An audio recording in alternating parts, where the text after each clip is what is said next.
Yeah.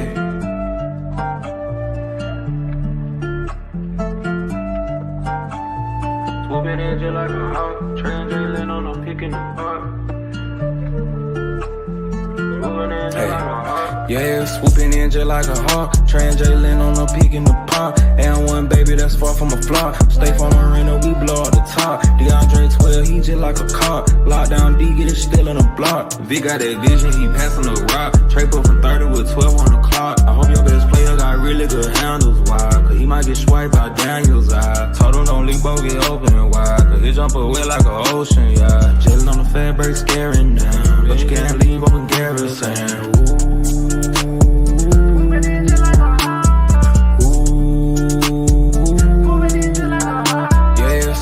Just like a hawk, translating on a peak in the park. And one baby that's far from a flop. Stay from Marina, we blow up the top. DeAndre 12, he just like a cop. Lockdown D, get it still in the block. Swooping in just like a hawk, translating on a peak in the park.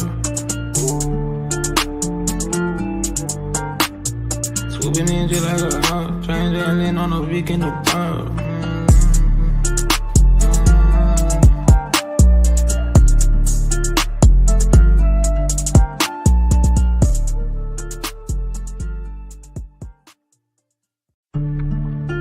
Yeah.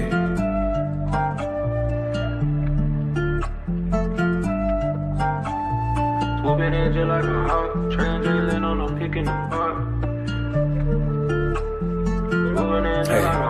Yeah, swooping in just like a hawk, translating on a peak in the park. And one baby that's far from a flop. Stay from Marina, we blow up the top. DeAndre 12, he just like a cop. Lockdown D, get it still in the block. Vic got that vision, he passing the rock. Trey put from 30 with 12 on the clock. I hope your best player got really good handles, why? Cause he might get swiped by Daniel's eye. Told him don't leave both get open and wide. Cause he jump away like an ocean, yeah. Jelly on the fat break, scaring down. But you can't leave open garrison.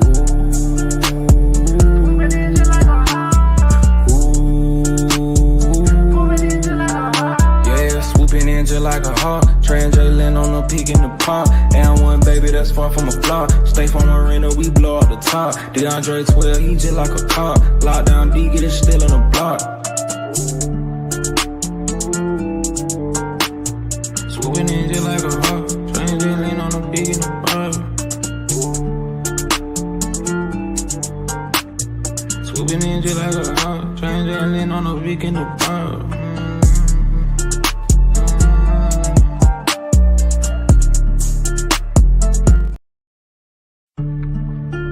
Yeah.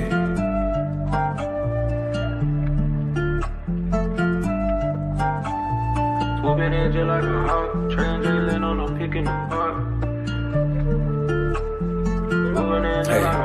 Yeah, swooping in just like a hawk, translating on a peak in the park. And one baby that's far from a flop. Stay from Marina, we blow up the top. DeAndre 12, he just like a cop. Lockdown D, get it still in the block. Vic got that vision, he passing the rock. Trey put from 30 with 12 on the clock. I hope your best player got really good handles, why? Cause he might get swiped by Daniel's eye. Told him don't leave both get open and wide. Cause he jump away like an ocean, yeah. Jelly on the fat break, scaring down. But you can't leave open garrison.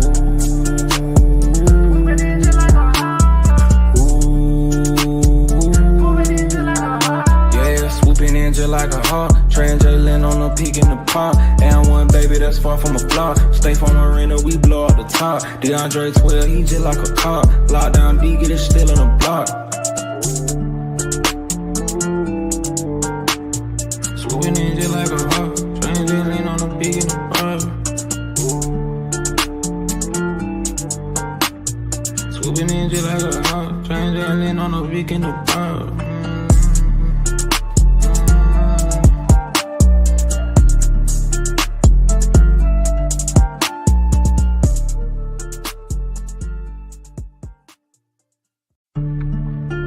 Yeah.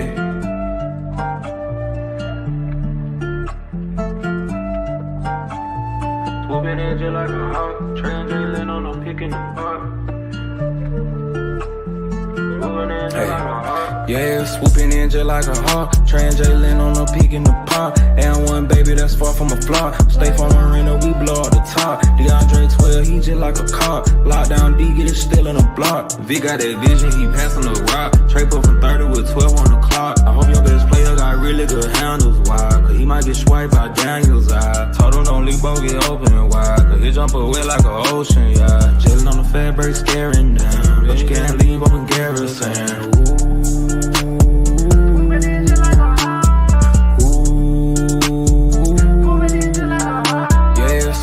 Just like a hawk, Trans-Jalen on the peak in the park. And one baby that's far from a flop. Stay from the rental, we blow up the top. DeAndre 12, he just like a cop. Lockdown D, get it still in the block. Swooping in just like a hawk, Trans-Jalen on the peak in the park. Swooping in just like a hawk, Trans-Jalen on the peak in the park.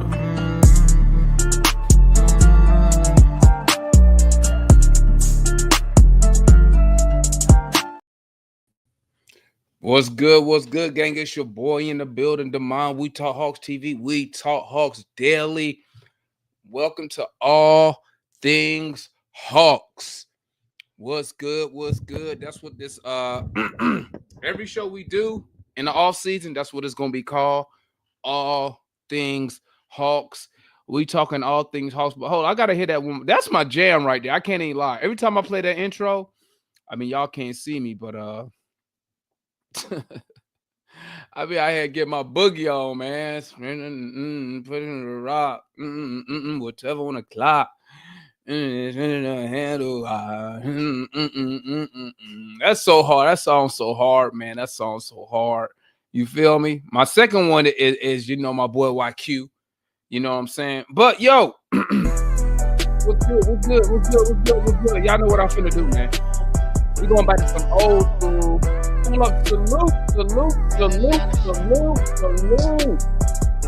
Salute to my guy Cujo with the super chat, man. Salute to my guy Cujo.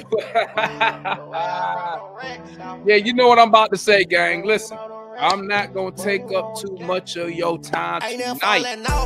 Y'all feel me? We not gonna take up too much of y'all time tonight, man. You know what I'm saying? But guess what? Guess what, though? For those who be tapping in, salute. For those who be coming through, who be hanging out the whole stream, because even I'm not even on for the whole stream, salute to everybody. Make sure you hit that like button on your way in or hit it on your way out. Hell, if you can hit it twice for your dog. You feel me? First of all, let me go to some old school stuff, man. First, let me get my salutes going on, man. Who we got in the building, man? Tap in with your boy, man. Let me know you in the building with your boy, man. Let me get my salutes going on. We're going to start right here with salute to the homeboy Cujo in the building. The boy Darius in the building. Long time no see, my boy Darius. Certified in the building. Chris in the building. What's good? Sports Society, my guy, in the building once again. Salute the Braveheart Falcon fans. Salute to the homeboy Murris in the building. Who else up in here? My guy, Dap, Lover, Garage Gang in the building. Y'all know how we get down. Yo, salute to the homeboy Archie in the building, man. Fellow Garage Gang member. Y'all know how we do? Y'all know how we do. Salute. Who else we got? I'm finna run through everything. My boy X in the building. Where you at, X? I ain't seen you in a minute, man. Miss you on the panel. Archie in the building. See Wonder in the building. My guy Juan in the building. My boy DeMario in the building. G in the building. Trap in the building. ATL Dev in the building. What's good? Daniel Berry in the building. Shout out to all the members. Ain't that what y'all young cats be saying now? Y'all call each other members. Salute to the members in the building. You know, my boy, salute my guy T Scott in the building. Tap in my boy T Scott TV over there if you ain't tuned in. Millennial in the building. Salute. Who else we got in here? Who did I miss? Certified Mike in the building. Daniel. Did I miss anybody? Because let me tell you something, gang. Let me tell y'all something. Without y'all, this channel is nothing. You feel me? Without y'all, this channel is nothing. Okay? Remember, and I want to point out again. Let me point out again. Salute to my guy Carl in the building. Let me say this one more time. This is an interactive fan channel. Salute to my boy TJ Hook in the building, man. John in the building. This is an interactive fan channel. Okay? I encourage, if you are an Atlanta Hawks fan, I encourage you, don't be scared to come on the panel, man, and voice your thoughts and opinions. This is why the channel is here, because guess what? This the only place you're going to get to come up and voice your opinion as an Atlanta Hawk fan. You feel me? I don't know where else you can go. You feel me? So don't be scared. Come on up here. Listen. And if it's your first time, hey, just let me know it's your first time, man. You feel me? We will make sure, no matter how many people on the panel, okay, once we bring everybody on, no matter how many people on the panel this offseason, what we're going to do is we're going to prioritize our first-time members to come on the panel, okay? Because we want to encourage more of the fans to come up here, because guess what? Everybody got we all got the same goal at the end of the day, which is to win, right? But everybody got their own way to get there. And guess what? Your way may be different than my way, even though, or maybe different than Mike, Matt, Foot, Wonder, DeMario, everybody y'all see on the panel, Pharaoh, y'all way may be different. You feel me? So don't be scared to come up here, man. Like I said, if it's your first time, let me know. If I ain't up here, let Foot know, let Mike know. We make sure you'll get up here. We make sure that, and y'all know we like to run our mouth. Okay. Everybody, for some reason, who come on the panel, y'all know we like to run our mouth. Okay. But we will make sure if one of us is on, well, one of us will be up here at all times, but we'll make sure we'll shut everybody up and let you get your 1 minute in, 2 minute in, whatever we're doing that. Right. Because we're trying to get all Hawks fans to come up here and tap in. You feel me? So let's go and get started, man. Let's go and get started. You feel me? Big news today. Big news. I'm gonna go over a couple things, man. Then I'm gonna drop the link. Y'all know how we get down. And then y'all could come up here. We're gonna talk about these issues. You feel me? Let me do one quick thing, gang. Let me retweet this real quick for the family, so the family know we live right now, getting it popping. You digs me? Meanwhile, while I do that real quick, what you say, she see? Nobody coming up here. Y'all don't like females on the panel. What? What you mean we don't like females on the panel? What you talk about? What you mean? I think, matter of fact, you might be the only female to come up here. But guess what? First of all, she see, you can't, it's hard for us to get you up here, okay, when you're going live from work, okay? We know you're at work because you be talking and you put the phone down. We can hear you talking to your coworkers, okay? Y'all be going live from work, man. Listen, hey, we trying to be professional over here. We trying to be respectful over here, okay? But listen, you can't go live from work, okay? Then put the phone down, and the phone looking at the ceiling. So I see Mike, see Wonder, somebody. We get the she, and we see the ceiling. Come on, man. Come on, y'all wilding, man. But listen, we encourage. If you are a Hawks fan, we would love actually. We will love to get more females up here, or what are we calling women these days? I mean, female. One chick got mad at me because I said female. Woman, ladies, lady fans, women fans. Hey, we want y'all to come up here. We want more up here. Linda, who y'all see in the chat, she's scary. Linda's scary. If y'all see Linda, if y'all ever see Linda pop up in that chat, y'all let her know that she's scared to come up here. Okay, but Linda really be running her mouth. Linda really be running her mouth in home court on Facebook. You feel me? I know she. We just messing with you. It's all love. It's all love. Let me get a quick retweet real quick on Twitter, and we'll go ahead and start rocking. You digs me? We're gonna listen to the homeboy YQ real quick. Look, let me get this retweet. Let me get this retweet on, but we're gonna listen to our homeboy YQ and his voice real quick. 30 seconds. Not even that long, gang. Not even that long.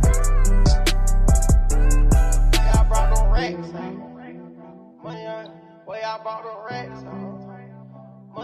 The way I brought no racks out.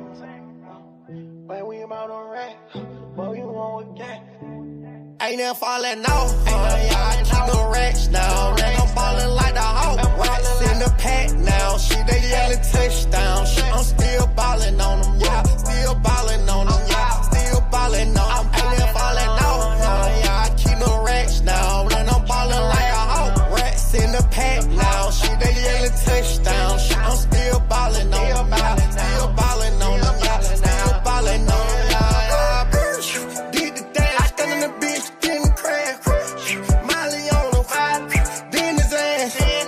Real bad bitch, did the perky dance. Failing out over Birkin. The kid came smelling like the strong, don't remind me. 6,500 on the bullshit, I'm grinding. I'm still got timing. Cartier watch with the wrist and it's blinding. Every time I clean that bitch, that auto start up. That's a money move, watch the money move. Go on a money move, watch what the money do. Watch what the money do. Started from the bottom now, who on with the same jazz. We act a fool, we act a fool, we act a fool, we act a fool in it, bitch. We act a fool in it, bitch. We act a fool in it. It's us, ain't never falling off. I keep no racks now. I'm ballin' like the Hawk. Racks in the pack now. Shit, they yelling touchdown. Shit, I'm still ballin' on them. Yeah, still ballin' on them. Yeah, still ballin' on them. Ain't never falling off. I keep no racks now. I'm ballin' like a Hawk. Racks in the pack now. Shit, they yelling touchdown. Shit, I'm still ballin' on them. Yeah, still ballin' on them. Yeah, still ballin' on them. Let me play it easy, play with me, chopper suit, nigga, heat on me, I'm really from the A, yeah, you see it in me, 11 like Trey Young, I was born for this, know the nigga cold, with the motherfucker cooking on the stove, yeah, the nigga going crazy, yeah, I'm rocking at them show, I'm 1,000 for life, gotta keep it in the east street, nigga, play with me, have to make it go easy, I'm the one that really bout to cut this shit just like karate.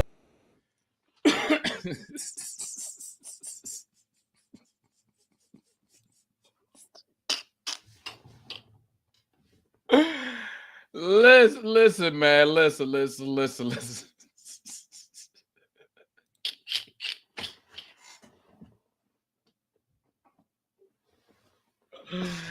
I can't mess with Cujo, man. Let me put my chain on, man. I can't mess with Cujo, man. Oh, man.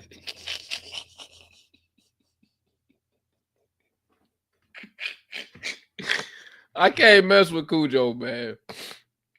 I can't mess with Cujo. But hey, let's get started, gang. Let's talk about this president hunt, man. Excuse me. Let's talk about, we're going to swing it over to Giannis. Back to Giannis content. I'm sure if y'all tapped in, y'all saw what's the radio station? 680, 690. I forgot their name. You saw them, and John Freaky also, that they put out some Giannis trades, right? We're gonna talk about that too. But let's talk about what we got here, gang. We got right now. Shout out to the homeboy Hawks Lead. If you're not following Hawks Lead over there on X, make sure you go tap in with them boys over there. I think that's the homeboy Garrett, if I'm not mistaken. Hold on, me and A1 was chopping it up real quick. Let me remove that. Salute to the homeboy. That fact, A1. Speaking of homeboy A1, if you ain't tapped into A1 forever on YouTube, he also got a channel on YouTube. Make sure y'all go tap in with him. You feel me? Also, if you know any local Atlanta artists, especially if they got a song about the Hawks, tap in. Let us know. Hey, if they got a song they want to put out, tell them tap in with me. We'll upload it. We'll play it. Y'all know how we gets down. So salute to the homeboy. YQ and the homies for the music. Also salute once again to Cuervo. He makes a song every year. He makes a song every year. So make sure y'all go tap in and support our local up and coming hip hop artists, especially that are diehard Hawks fans. You know what I'm saying? We can all help each other out. You feel me? So let's go and get started. Let me go and drop this link. Anybody want to tap in? Once again, y'all know your boy. I'm not going to take up too much of your time. You feel me? Tonight, I'm really not. Cujo. I'm really not gonna take up too much of y'all time tonight, man. I ain't finna do no 4 hours tonight. If this thing go 3-4 hours, it's probably gonna be Mike. It's probably gonna be Foot because I know I ain't finna be up here. Let's go. So let's start off with the president search. So we got from the homeboys over there, Hawks lead, man. Hawks will interview Danny Ferry, Calvin Booth, Monte McNair, Sharif Abdul-Rahim, Elton Brand. What I'm hoping, first of all, let me talk about this list right here. This list right here, one thing that I do like about all four, okay? One thing that I do like about all four is they're coming with maybe not Abdul Rahim, but they're all coming with experience at the executive NBA level. Okay. This is no new guys. This is no first timers. This is no dude we've never heard of. Everybody right here, we've heard of these guys, right? Everybody know who Ferry is. Everybody know who Booth is. Everybody know McNair, Raheem Brand. Okay, now we can look at their recent organizations. Okay, we know Elton Brand pretty much kind of boo-booed the bed up in Philly. If they didn't, oh my bad, gang, I got y'all. If don't follow that link, it's an old link, my bad. Elton Brand kind of boo-booed the bed up in Philly. You feel me? It's the reason they went and got Daryl Morey to come over there and oversee operations. Even though I think Brand is a GM, I think the reason they brought Morey over there as the president is to oversee Elton Brand. Elton Brand, give some credit. He did recruit Jimmy Butler there, but he's the one who let Butler leave and gave all that money to Tobias Harris, who's no longer on the team. Monte McNair, I mean, do I need to say any more? The Kings have done absolutely what? I mean, you take away the Kings from the 2000s when they was going up against the Lakers. I mean, the Kings really haven't done much, not more than what we have. You saw they lost their star player. He wanted out. It is what it is. They tried to recoup some stuff. They got rid of the coach. I mean, yeah, didn't really put a winner together. Looked like they tried to do some Atlanta Hawks stuff and go the cheap route. I mean, I give him credit for the Sabonis move, but I mean, outside of that, I mean, now look where the Kings at. Now we got they pick. You feel me? Calvin Booth, I think he was with the Nuggets for a decade. It depends on how you want to spread the credit around. Obviously, as a fan, right? As fans, I mean, we don't know who gets all the credit within that Nuggets organization of building the Denver Nuggets, of drafting Jokic. Who was the one who made the decision that Jokic is the piece to build around? Who drafted Murray? You know what I'm saying? Who's the one that said, let's go after Aaron Gordon when he was with the Magic? Let's go ahead and draft Michael Porter Jr. So, I mean, you really don't know who gets all the credit, right? Abdul Rahim, I like Abdul Rahim, young Hawks legend, came here, did his thing with us for a hot minute, you feel me? But the question I ask myself about Abdul Rahim is this. President of the NBA G League, right? But does he have those NBA connections? What's his relationship with NBA executives? What's his connection with NBA agents, right? Obviously, it doesn't, and I'm just a fan. I'm just on the outside looking in, okay? I'm just trying to put two and two together from the little bit that I know. I mean, is he dealing with superstars? Is he dealing with star players, star agents, superstars agents? Right? I mean, you would figure being a president of the G League, he probably still got, let me change that. He probably deals with those agents because maybe those agents have maybe they're agents of star players, right? And just happen to have one of these G League players on in their organization, right? So I mean, that's to remain to be seen. That's something that the ownership has to figure out. The fans' favorite, Danny Ferry. It's all about how you look at Danny Ferry. Okay. Some people want to call him a racist, right? Because of what happened. Me personally, I didn't really think it was that big of a deal. That's just me. Okay. That's just me. Obviously, everybody's gonna have their own opinion about it.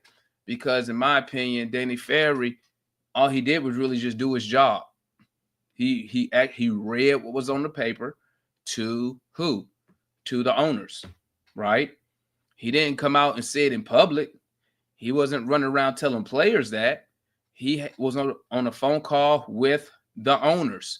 And, you know, I guess one of the owners, and you know, at the time, the ASG was beefing with each other at the time. You know, one of the other owners didn't want Ferry there to begin with. You know, they was going back and forth with the other owners about it.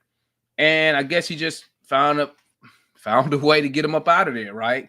In my opinion, it was probably bad as far as a PR. You know what I'm saying?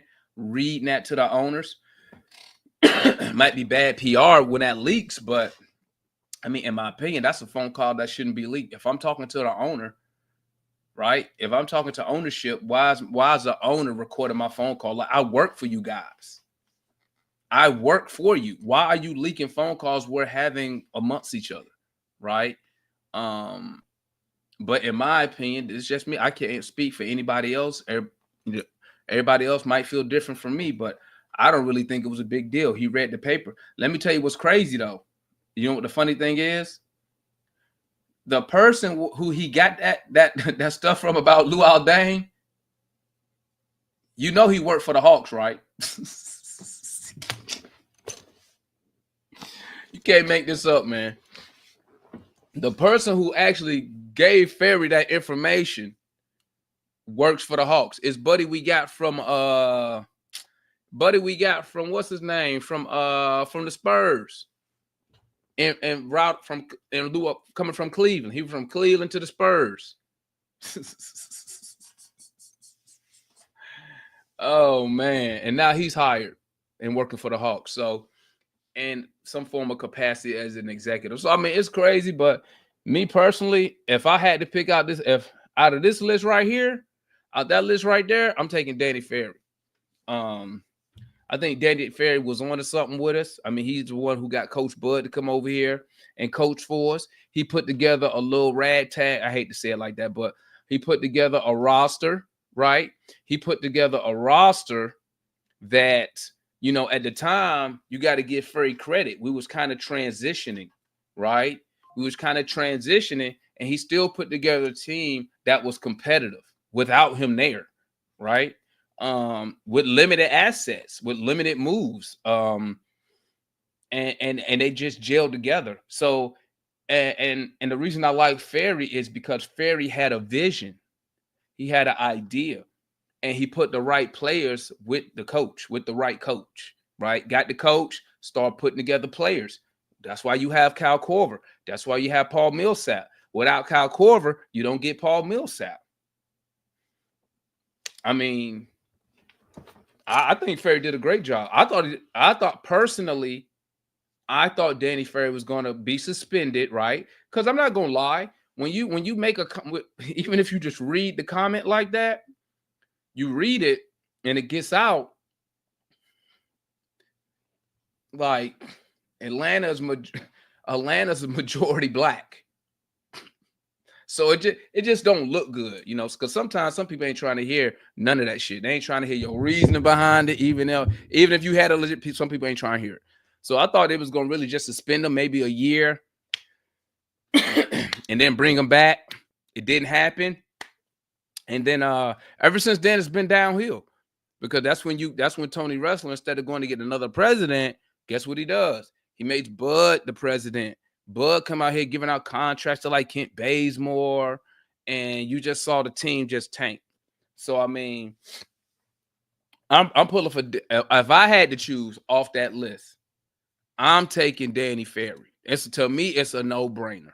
Okay. He already knows Tony Wrestler, right?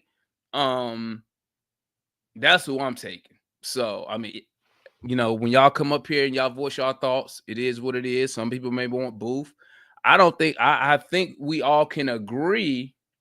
I think we all can agree that that Elton Brand is a no-go. You know what I'm saying? I think we all can agree that Elton Brand is a no-go. What I'm hoping is this. This is what I'm hoping. I'm hoping these names are just like the first wave, right? Hopefully there's another wave of interviews. Because, I mean, hopefully that's not it.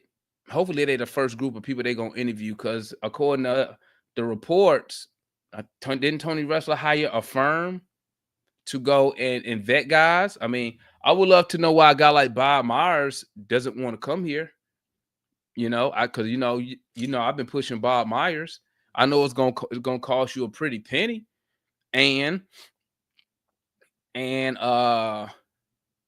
Tony Russell gonna have to give up some power. You know what I'm saying? As far as being like hands-on, obviously not power because he owned the team, but power as far as he gonna have to listen and trust whoever the president is, right? So it is what it is, man. I'm still a Bob Myers guy. Maybe Myers don't want to come here for any reason. So I mean, if this is it, if this all they interview gang, I mean, at the end of the day, this is what we got. You feel me? Us as fans we don't have no power to tell Tony Russell who he gonna hire. You know what I'm saying? But like I said, maybe he did reach out. Maybe he did reach out to other guys like the guy Matt wanted, the Bobby dude. Maybe that dude was like, no, I'm good over here because guess what? If Masai leave, I'm gonna take over. So it could be different reasons why the guys that we want is not on this list, right? So hold up, gang. My bad. Hold up. Oops, my bad. That's my son. Hold up, son. I'm doing a show. What's up? No, I'm doing a show right now. Bring it up to me. Bring me a piece. Okay, well, I'll come see it. My bad, that's my son. He cooking some fire chicken. It smells so damn good too. But back to what I was saying. Yeah, I will go with Ferry off this list. If this was the only list we have, if these are the only guys, I'm going with Ferry. It is what it is. But I really think I will say this. I'm gonna give my owner the benefit of the doubt and say that they reached out to guys and guys just not interested in coming here. I don't know that for sure. Right? But I would assume you would look at those guys who were successful as executives and reach out to them and let them tell you no. Yeah, you're right. You're right, Dirty. Grant Hill already declined. Bob Myers, I mean, he probably making good money right now just chilling at the crib, advising other teams from the house. So, I mean, me personally, if I'm wrestler, I would just ask Bob. I would just ask him what's his demands. If his demands is he need to work from the house 2 days a week, hey, when you in a position like the Hawks and you have a reputation like the Atlanta Hawks, guess what? Sometimes you're gonna have to give up something to get something. We are not the Spurs. We are not the Lakers. We are not the Celtics. We don't have a history of doing what it takes to win championships. I mean, it's like I tell y'all, coaches talk, players talk, executives talk. And when you got a bad reputation, guess what? You got to deal with what you dealt. You feel me? You got to deal with what with the cards you did. You got to work with the cards you dealt with, and it is what it is, man. So, so that's that. And then the next thing we're gonna discuss, gang. Let's go to I think it was more on John Freaky's. I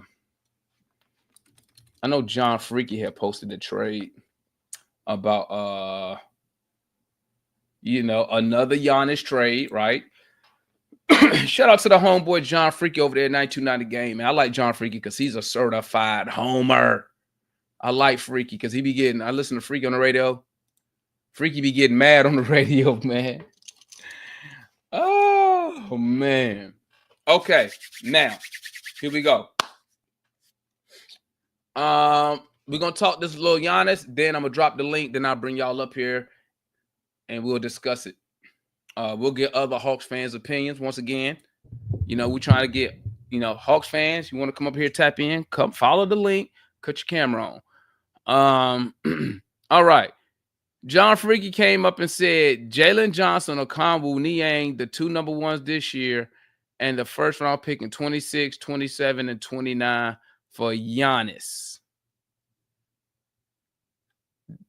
Jalen Kangwoo Niang, the 2 first this year.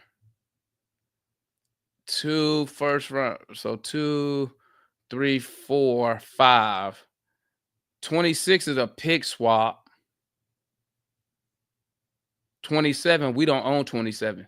26 is a swap. So we don't have 25. 26 is swap. 27. So we don't have 27. 26 is a swap.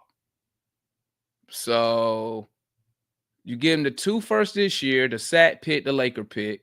So that's going to be 2 first, 1 in the teens, 1 in the 20s. You could trade the swap because we technically still own our pick. We still own it, right? Spurs just get to choose if we finish better. They get to swap. If we finish worse than them. 27, the Spurs own that, so we can't trade 27. Your 28 could be a swap. Nope, you can. I think you don't do like 3 in a row. Something to that effect. I got to check. So, okay, we got the Bucks 27. Okay. So, this is what it comes down to, y'all. I'm going to tell y'all about moves when you're making these championship moves. I'm going to tell you something, right? Y'all know I come up here all the time and I say, we need a superstar, right? We need another superstar, I should say, because I consider Trae Young a superstar. I know some people don't agree with me, but that's my opinion. When you trading for a guy like Giannis, right? This is what you got to understand. One of the biggest things, and as a fan, we don't know this. We don't know how outside of Jalen Johnson, we don't know how other teams view our own players, right?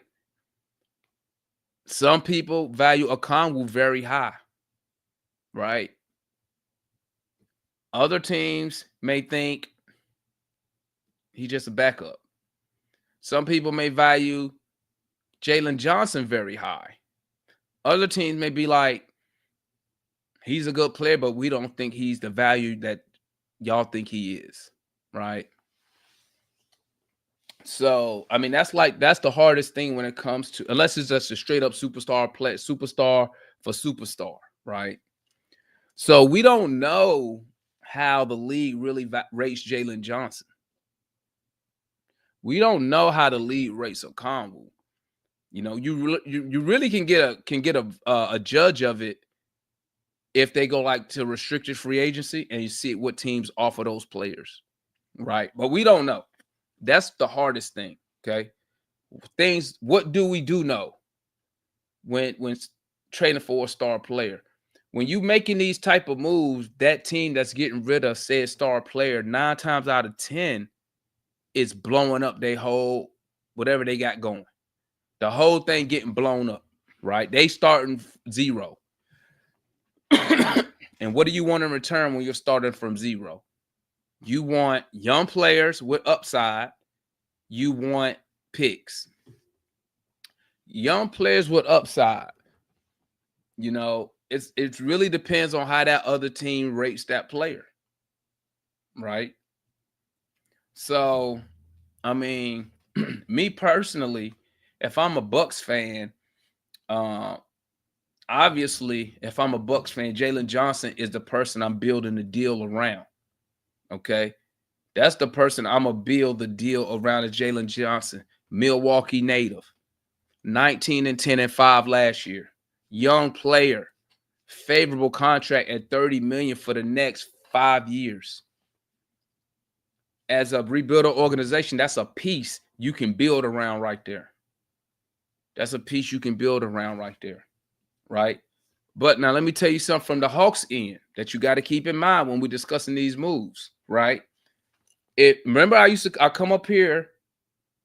Remember I come up here and I tell y'all this. I tell y'all, the best front offices are front offices who are forward thinking, right? Forward thinking. So let me tell you what your boy Damon would do if I'm the GM / president or whoever. If I'm the one making a final call, let me tell you what I'm doing, okay? Once a superstar come up on my radar, right? Remember what I told y'all the other day? I'm going to call the Bucks.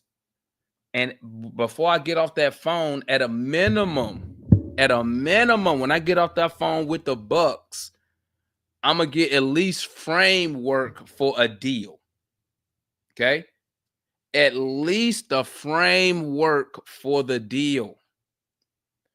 Meaning, I know what players they want, what type of pick, how many picks they looking for, what type of picks, is protection on the picks, what type of young talent you looking for. Is there a certain age range? Is certain position? I'm gonna know that when I get off the phone with the Bucks general manager. Okay. Here's the kicker. You as the general manager, you already have to have your follow-on moves already laid out. So saying, let's use this for example. You trade Jalen or Combo and Niang and those picks, right? Just for example, in your head, or if you write it down, some people like to write their moves down. You need to write down, okay, excuse me. Okay, who's going to be the starting center? Who will I have as the starting center? Who are the wings? Because say they want Ricochet. Who's going to be my wings? So depending on what players you offer or they want from your organization, okay, you need to already start looking at teams who have players you can trade for or get. You need to be looking at the free agency list of players who could come in and fill the needs that you're going to have once you make a move like that. That's where the money is. That's the kicker. Right? That's the kicker. Because if I'm in charge, immediately once I make a trade for a Giannis Antetokounmpo, guess what? A couple days later, other trades coming in. Other trades coming in. Oh, Hawks end up signing this dude as a free agent. Hawks end up getting Bobby Porter as a free agent. It's going to be because I'm already have my other moves. They already going to be laid out.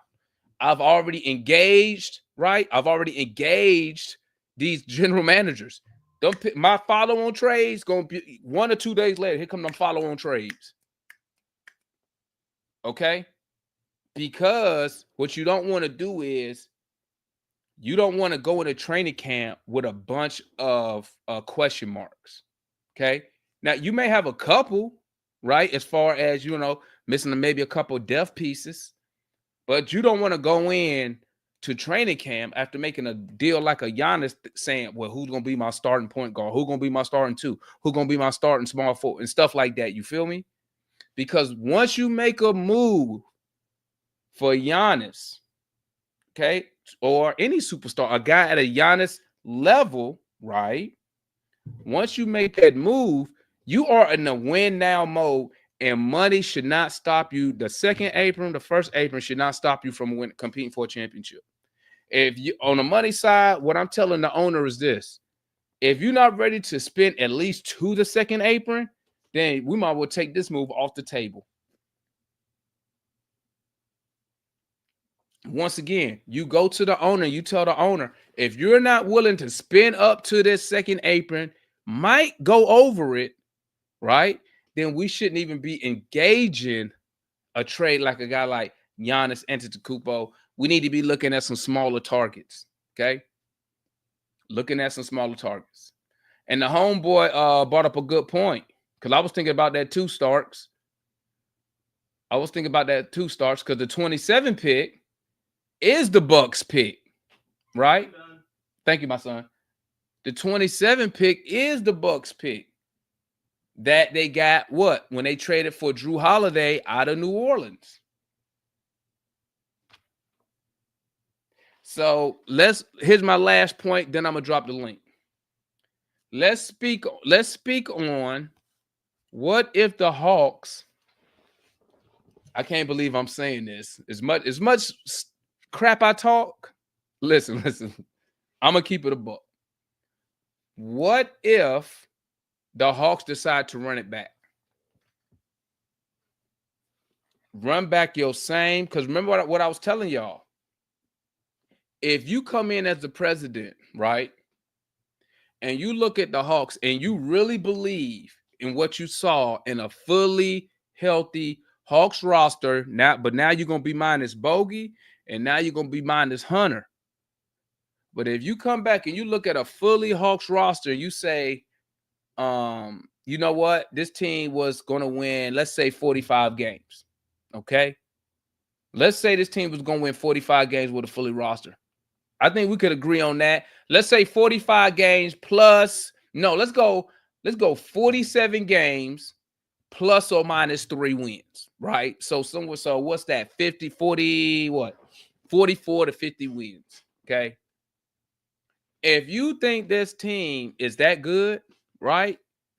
Which if they win 47 games, I mean, that'd have been pretty good, right? We can agree, because I think you know me, I thought we was an 8 to 10 seed team. But if you come in and you look and you see that current roster and you like, I really believe in this roster. I really believe in Jalen Johnson, what we're doing here, Trae Young, what we're doing here.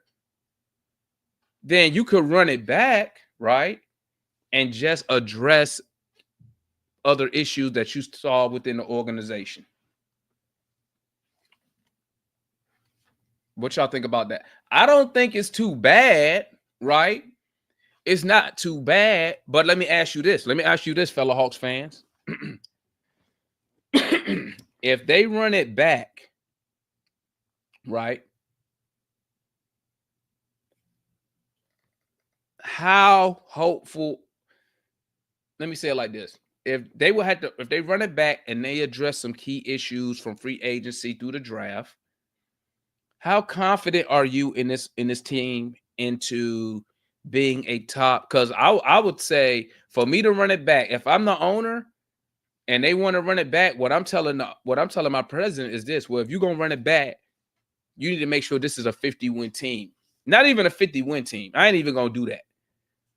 You need to make sure this is a 3rd seed or better team if you're gonna run it back.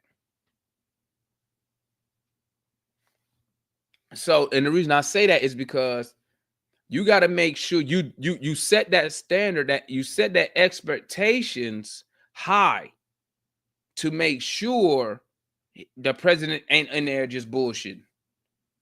It's different ways we can attack this game. Salute to the homeboy Craig, man, with the super chat, man. I'm not playing tournament history. The homeboy Craig said, no. How you say, hey, I know I got some Spanish speakers in here, man. How you say hell no in Spanish? Let me look it up. The homeboy said, hell no in Spanish. How you say that? Oh, just hell no? Damn, I thought it was going to be some fly shit. Hell no. That's what they say in Spanish. Well, the homie say hell no. Okay? He said hell no. I need to say that in Spanish. Hell no. To the no. So let me go and drop the link, gang. Y'all come in, tap in with me, man. We're gonna talk. We talking trades. Don't forget, you still got KD out there. Here's my quick suggestion, guys. Real quick before I drop the link. Let me know what y'all think about this. Y'all have heard me say this millions of times, but I'm a what the young kids say. I'ma spin the block real quick. Okay. What if they run it back with the same core of guys? Hear me out. Bring Double O off the bench and go get my guy. A-Time. A-N. What if they go get DeAndre Ayton, man? Listen, I ain't even go trip. I think that'd be kind of fly. Trey Dyson, JJ, Onyeka at the 4, and DeAndre Ayton. Y'all not messing with that? Y'all not. That's gonna win more than 40 damn games. I'll tell you that right now. Y'all not messing with that? Come on, y'all got to mess with me on that one, man. Y'all got to mess with me on that one. Hey, and he on the last year of his contract. So if it don't work, you could get rid of him. I'm just saying, man, when you look at Quinn Snyder, bro, Quinn Snyder has never really won nothing. We're going to talk regular season Quinn Snyder. He ain't really done nothing without a big dominant center, dog. All his success came with Gobert. And then when you got Double O, you can swap. So say like they trying to go small against us, right? If they go small, you can swap in you can move O to the 5. I'm just saying, man. I'm just throwing stuff out there, man. I'm just throwing stuff out there. Don't be hating on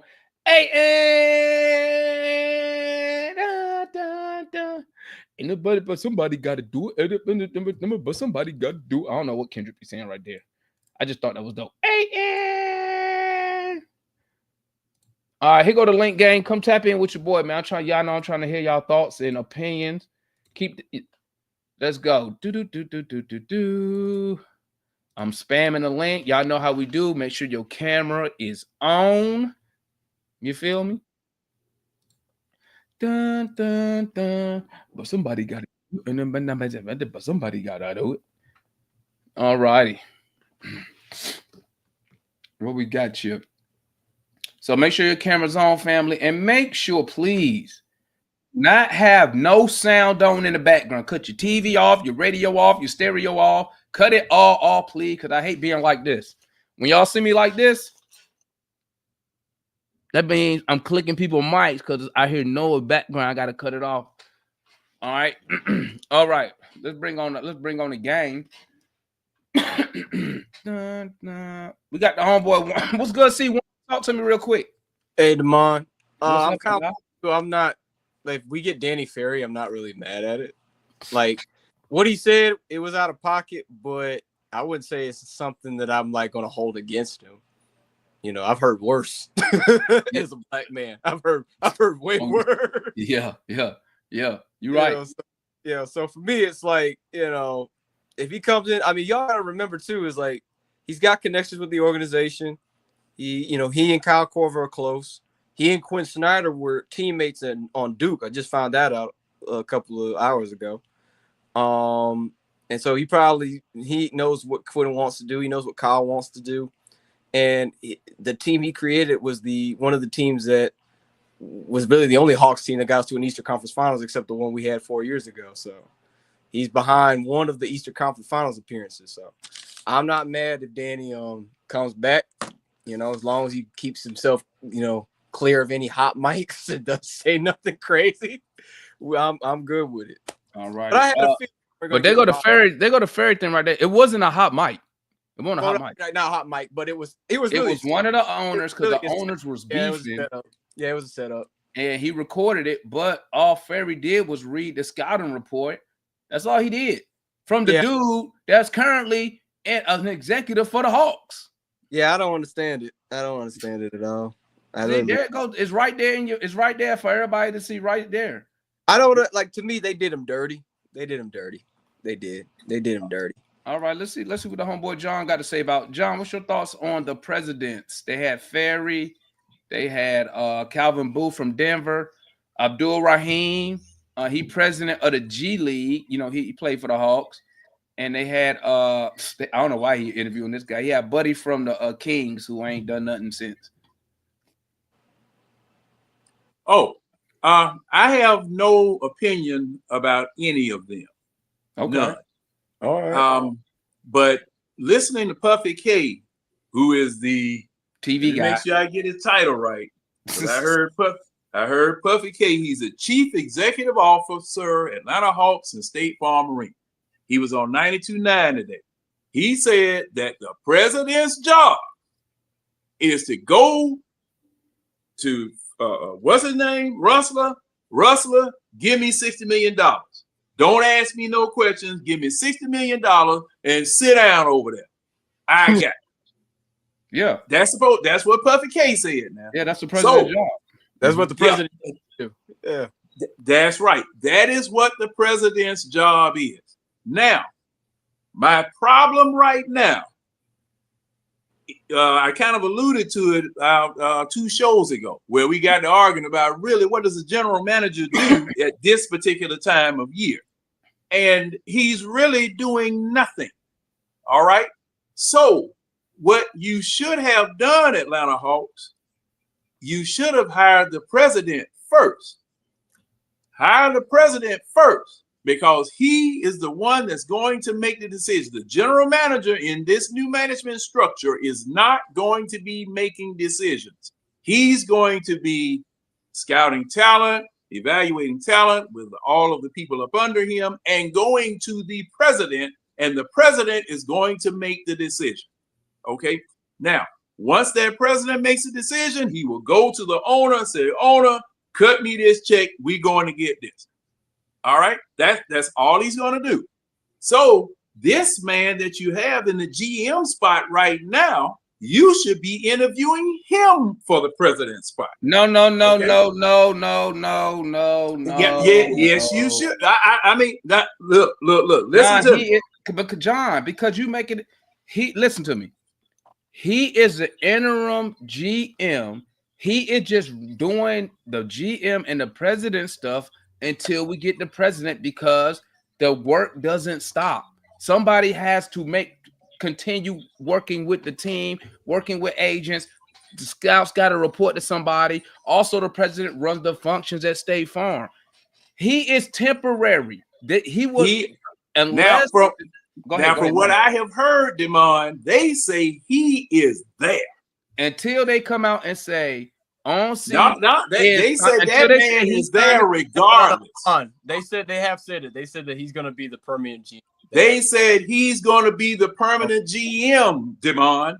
Now they might. Okay, Demond. In giving credence to what you're saying, they may change their mind, but they are telling us that this man has the job as GM permanently. So what? And see, that's why I'm saying what I'm saying. Since they said that, now you've got to get somebody in here that's going to work with him instead of that man coming in and bringing his own staff.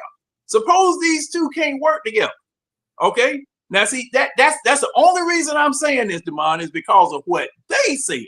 That could be. They said that this man is here permanently as GM. You know what, John? You could be right. What I read, it said he would just put in charge as the interim to run until we could find the president. But what you said holds true, because remember what I said earlier. If I'm a president and I have cachet, so if I'm a Bob Myers, guess what? I want all the power. Yeah, I want to be able to. I'm hiring my own people. Usually, when you get a president in and that guy's not a guy he liked, the GM, they don't fire him. They'll just move him, make him like the assistant GM and get him a different because you got like 5 assistant general managers, but they specialty in certain things. Because the reason he's here, because he specializes in the cap. So you can move him back. But once again, maybe that's why you don't see a guy like Bob Myers. Maybe that's why you don't see the guy from Toronto up there on that list. Grant Hill turned it down. It's numerous. Like I said, John, I think the reason people would turn down being the president is basically the power. Like Tony Wrestler, listen, Mr. Wrestler, I don't need you overseeing me. I don't need that, right? But I need my own people. Because if I'm gonna go down, I'm going down with the ship with my sailors that I vetted and I put up there. I feel you. Lamar, that's the problem. Hold on, let me holler at the boy Archie real quick. What's good, Archie? Tristram, yeah, that Oh, you was gotta me. put a shirt on, Archie. Come on now, you gotta put a shirt on, my guy. Lord have mercy.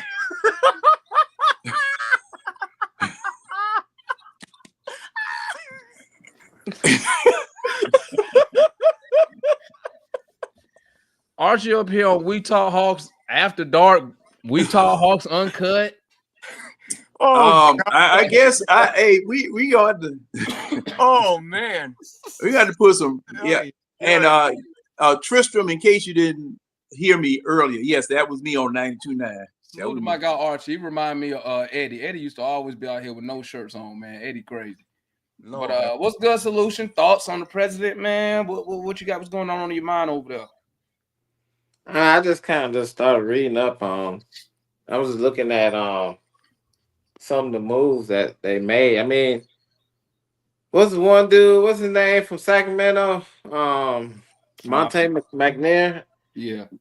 I mean, he kind of like, you see how hard it is, bro. Like to get talent and free agents, like to come to your franchise when you haven't won nothing in so long, bro. Like, you know, he did the once a bonus trade, and like Ferry had to build like something out of nothing. You know what I'm saying? Like he did. He created that dream team. You know what I'm saying? And I was very devastated when the news came out. Like it was like kind of almost like this shit with Shannon Sharp, bro. Even though he sabotaged himself, but it was like some really. I remember it like yesterday when I was reading the article, I was reading the news, I was even on the road like, Danny Ferry racist. Like how? And then it was like somebody like tapped him a butt. Like what the hell is going on in the Hawks organization, bro? They sabotage their old people, bro. I never seen owners just sabotage your own organization like that. That was foul. And that's the problem that I think Calvin Booth is gonna have, because I was reading an article on him, and you know he brought in the big dude. I don't think it was Trump. Yeah, because you know we're having the same issues here in Atlanta with Landry wanting to play his players and what Quinn needs, and that's what was happening because Booth wanted Malone to play his players. You know, and it was friction there. They could never really get on the same page. And the only thing he had was I remember when Braun came into the league, and I was like he got some quickness, he got some good handles, but that was a shining moment for Booth. And but they talking about his ego. His ego might get in the issue, and you know the wrestlers, they want their hands in everything. Mm-hmm. And if you want your way or the highway, I don't think that's gonna work with the wrestlers. So you just gotta look at it from like a chemistry standpoint, because right now we need construction, right? We need good roster construction. And I think Ferry does a real good job with that, because you gotta think like we're not a checkbook franchise, right? Nope. We're not writing checks to get people coming here. We need somebody that can really like. Cause some of these guys came out of scouting. Cause I think Booth came out of scouting. He was like a GM, GM. I mean a vice GM or whatever. And then he got promoted. But his scouting was his best thing. But I think Ferry does both. I think Ferry is good at scouting and he's good at roster construction. He's the best, probably one of the better roster construction GMs we've had over the years. And think of the connection that Ferry established over what he's been an NBA executive for decades now. Yeah, I mean, you just look at some of the moves that McNair's done after the bonus trade. Ain't nothing look good, bro. And I mean he lost. I mean, the return for Darren Fox questionable. Yeah, end up firing the coach. Yep. I mean, it's bad, mess over there. I think outside of the move for bonus, nothing. I'll say this in his defense. A lot of the folks said that a lot of that had to do with the Sacramento owner. The owner like meddling in the stuff and kept on pushing stuff that Danny didn't want to. Not Danny, but the other brother didn't want to do. But then again, kind of like what we do with Tony. It's like my thing is you need a guy that's gonna tell Tony, shut up and let me do what I need to do. Just give it and get the heck out my face. You can't tell Tony and Nick. You can't Tony tell the owner and Nick. You can't tell the owner that if you don't have no pedigree. Like why would he shut up? Well, first of all, I don't even know why he would hire a guy with no pedigree. Why?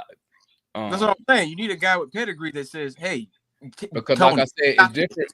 Like I said, it's different when you're dealing with somebody like a Bob Myers who got championships to back up the people he hired and the moves that he made, compared to say you get Abdul. If he get Abdul Rahim, no offense, but to me, I think that's just a same old hire. I think when you I think he just be a yes man. He gonna just because this will be his first NBA executive position. I mean, excuse me, NBA level. I mean, he's obviously executive at the G League, which is still an NBA, but you know what I mean, dealing with an NBA organization. You know what I'm saying? Let's bring on the homeboy Archie, man. Archie cleaned up for us, man. How about Archie? Because I ain't got $5.99 per month, Archie. OnlyFans, y'all expensive these days. Yeah, I was having my Tom Young soup up in here, man. What's good, man? What's your thoughts on the president hunt, dog? I ain't gonna lie, that whole situation was wild to me. I ain't gonna lie. Like I kind of, there's a part of me that doesn't really want him here. Mm-hmm. But what he put together was like the best team we've had. So like record wise. So it's like he put together like a sleeper cell. Like nobody thought them boys was gonna be that good. Yeah, I ain't gonna lie. Come playoff time, I was working at Taco Mac, and I just heard the disappointment from like the back. Like it was just crazy. I didn't even watch no games because I was just working the whole time. It was a great Eastern Conference Finals, like getting there, but just not having one game. But you know, he really built something. So if he can do it again, I mean, I guess, you know what I'm saying? People say wild stuff, you know, people gonna think what they think. And yeah, bro, we live in America. Like it's part of the fabric. Like it is what it is. Like what's part of the fabric, Archie? Oh, racism. Okay, now, and I'm glad you said that. See, it's hard to change a narrative once the match is lit, the grass starts burning, it starts going to the houses. It just like the fires out there in California. Okay, it's hard to change that, but I have made it my business to post exactly what took place. Go to the Hawks home court page on Facebook. I've posted the actual quotation that who is it, Demond, that works for the Hawks now? Now that's the crazy part about it, Archie. The person who actually said it is working for the Atlanta Hawks. I have what he exactly said posted. It's right here on the Hawks home court. I've got the actual, not the internet version. I have the actual scrap. I have the actual scrap that Channel 2 News put out. You called him right there. He described Dang as having a little African in him.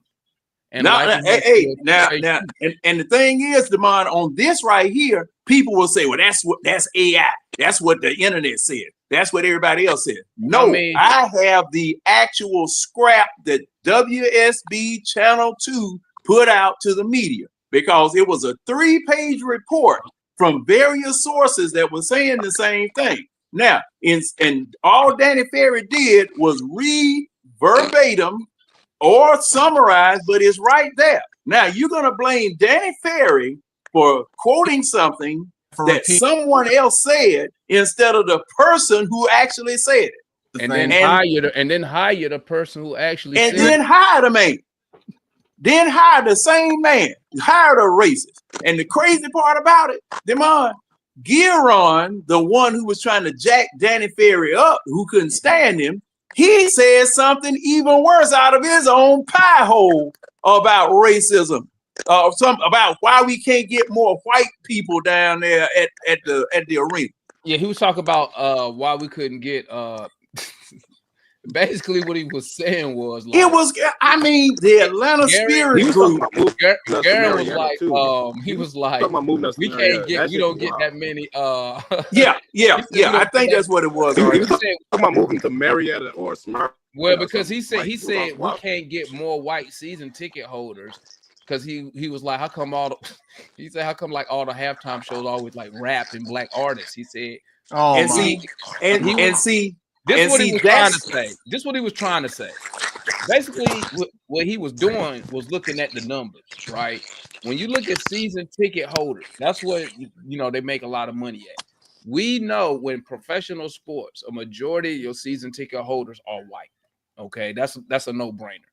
And he's like, how can we get, basically, he's like, we can't get more white people down here to buy more season tickets because basically the Hawks, everything in the Hawks, like the players, the halftime show is like black. Like the halftime guest you have, black. And that's what he was saying. Atlanta, that's the Atlanta culture, though. Yeah, now, and one more thing. When you're an owner, nothing trumps. Listen, but you got to remember, C. Wonder, when you are an owner, remember this now. Owners are business people.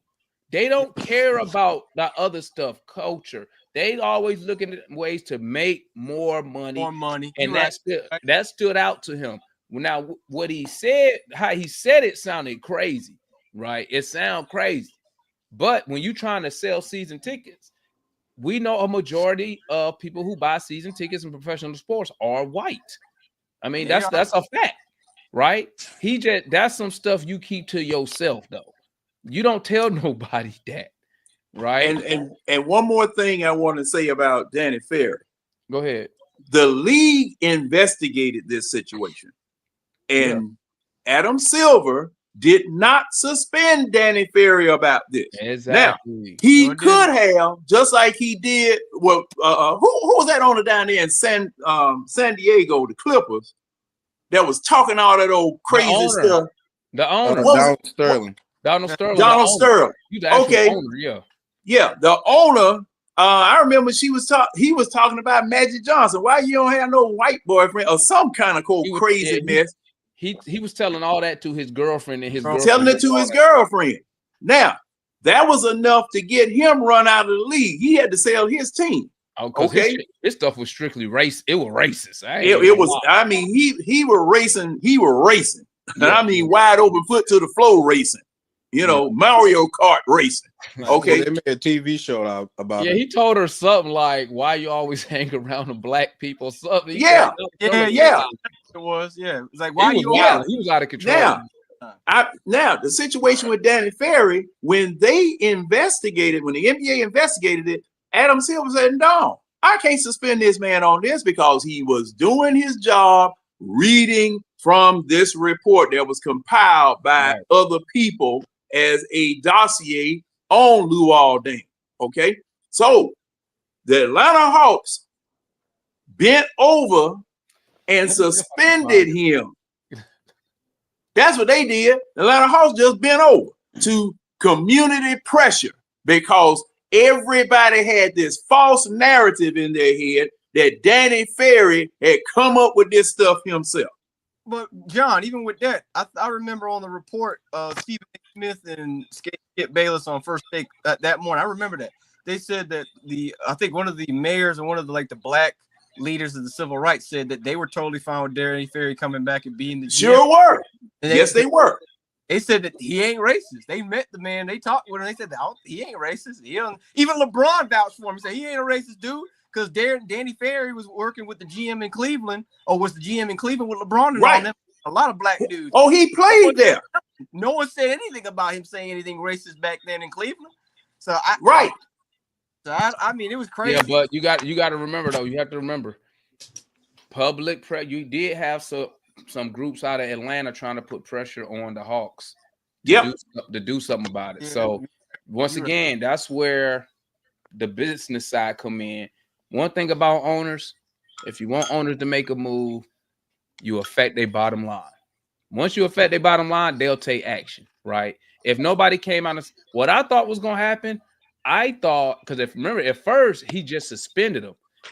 I thought it was just going to be a season suspension to please, the local public. And then he end up making he doesn't bring him back, and he end up making Bud the president and the coach, right? So, in my opinion, you're gonna have some people, and I'm gonna tell you right now, people who don't want Danny Ferry as the president, that's the first thing they're gonna say. He's a racist. That's what they're gonna say. Yep. That's the narrative. Unfounded. Yeah, that's the narrative they gonna push, right? They're not gonna sit there and just look at the facts. You feel me? So I mean, like I said, hey, some people may take offense to what he said. Once I read it and I figured out, oh, he didn't say it. He's reading from the scouting report from somebody else. And you would figure you would have that one-on-one confidence with the owner. Like you would never think your owner would leak something that's going to damage not just your reputation, but the organization reputation. Yeah. So, but then when you go back and you look that Guerin and the other guy was battling for ownership of the team so they could sell it and basically who could make the most money, then it started to make sense. But listen, off that one list, I'm taking Danny Ferry, a no-brainer to me. Yeah. But let me shift it real quick. Let me ask y'all about this, man. Let me get y'all thoughts, man. Y'all saw those Giannis packages, man. What's y'all thoughts? Talk to me, John, because I think you already said something real quick on it. Didn't you see Wonder? No, I didn't say anything. Oh, go ahead. We'll go see Wonder, John, Solution, Archie. Give me your thoughts on the Giannis packages y'all been seeing out there. I know Damon ain't gonna like my response because I'm just gonna say it. I don't like the idea of giving up Zach, let alone Zach and Jalen both for Giannis. Nah, man. To me, like I said before, I agree with Foot. I agree with Mike. You got a young core, build around it, rebuild the bench. Really, what you need is if you really look at this team, it's kind of like it mirrors what we did 4 years ago with the Eastern Conference Finals. If you just get a bunch of young, get some veterans that know what they do, like the Chris Pauls and others that have been in the war to teach these young kids, I guarantee you we're going to probably make a deep run in the playoffs. And we're going to make the playoffs, and I guarantee we're going to make a deep run in the playoffs because you just need a bunch of veterans that know what they're doing to tell these young guys, Trey included, hey, this is how you do it. To me, we got a young nucleus. Like, to me, I look at us like, I know Matt was being laughed at about this, but if they all hit their spots, we could be like the OKC of the East, the way that we have the talent on our core five. I just say that to me, I love Giannis. He's outstanding dude. He's one of the top 5, if not top 3 players in the league. But to me, giving up the farm for him, you're still going to have to take time to try to rebuild the whole team. So you might as well just keep what you got and do it the old-fashioned way. At least that's my opinion. It's my opinion. What you got, John? I'm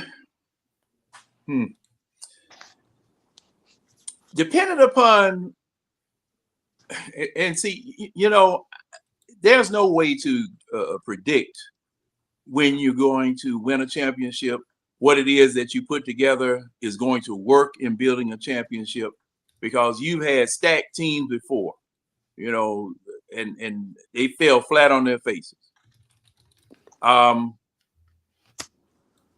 intrigued with getting Giannis, but the cost that we would have to pay and the time frame that we're talking about, I know you got your $1,000 bet.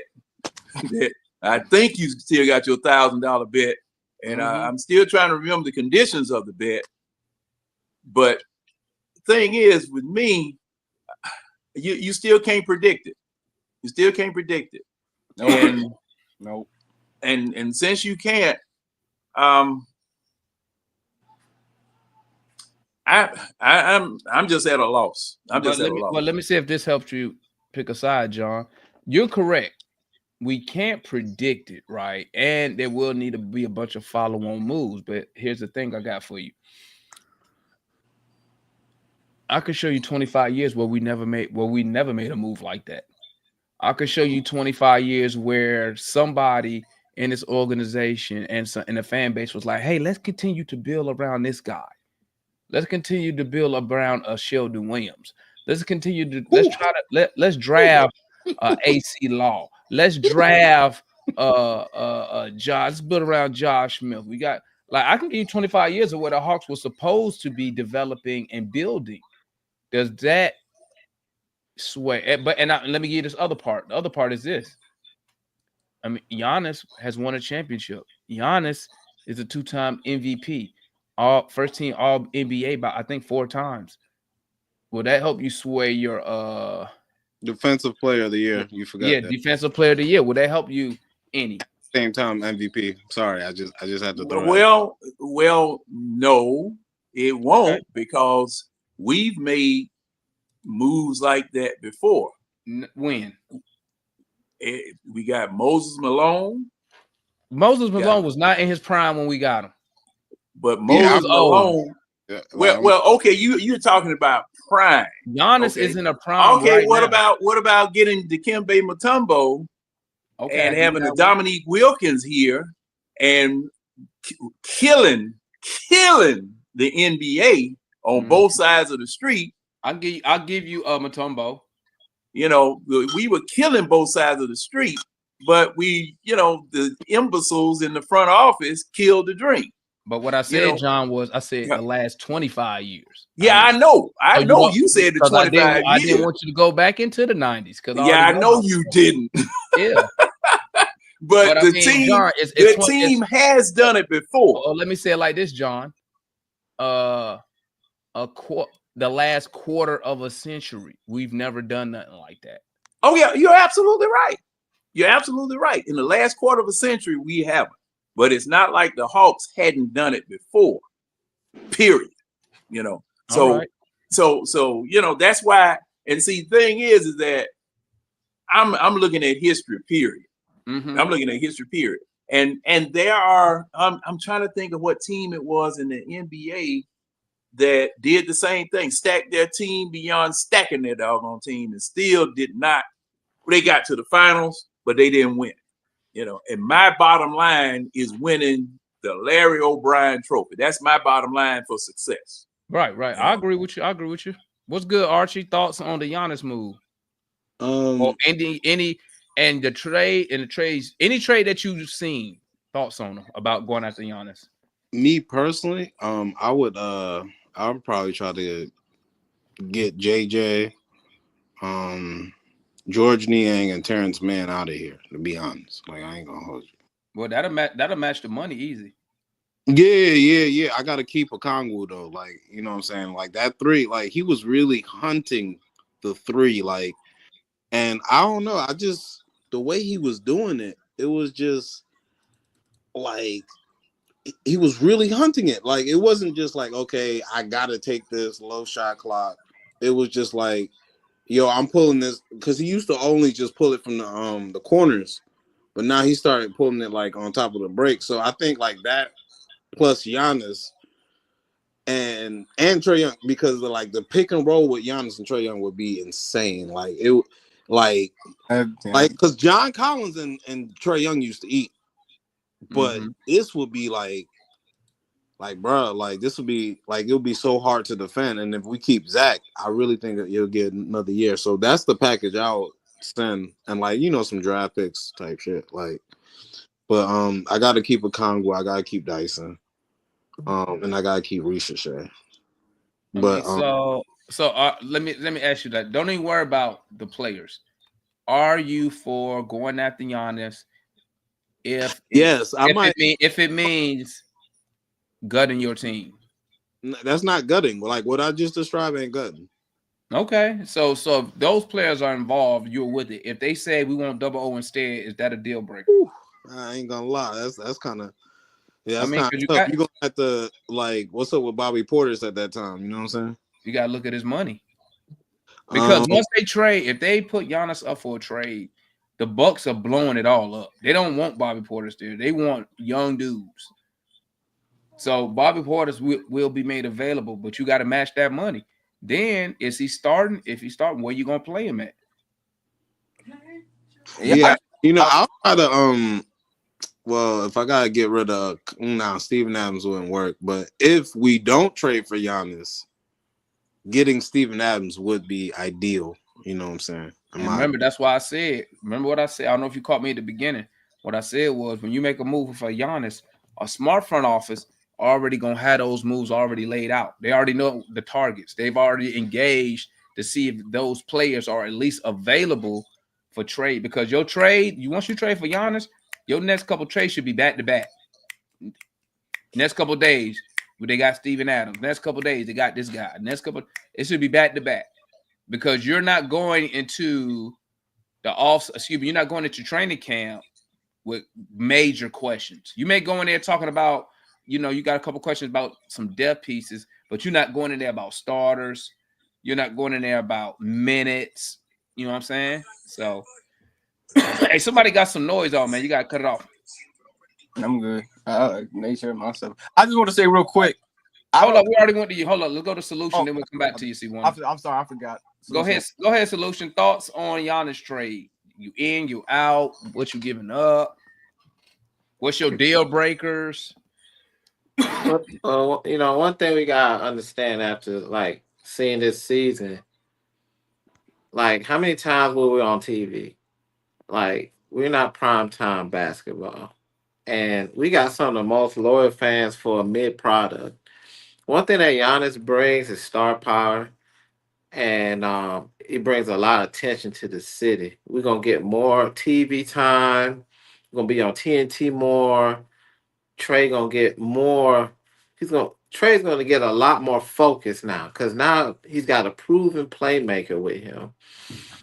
We're one of the youngest teams, and when you're one of the youngest teams, that means you're gonna be developing some kind of way.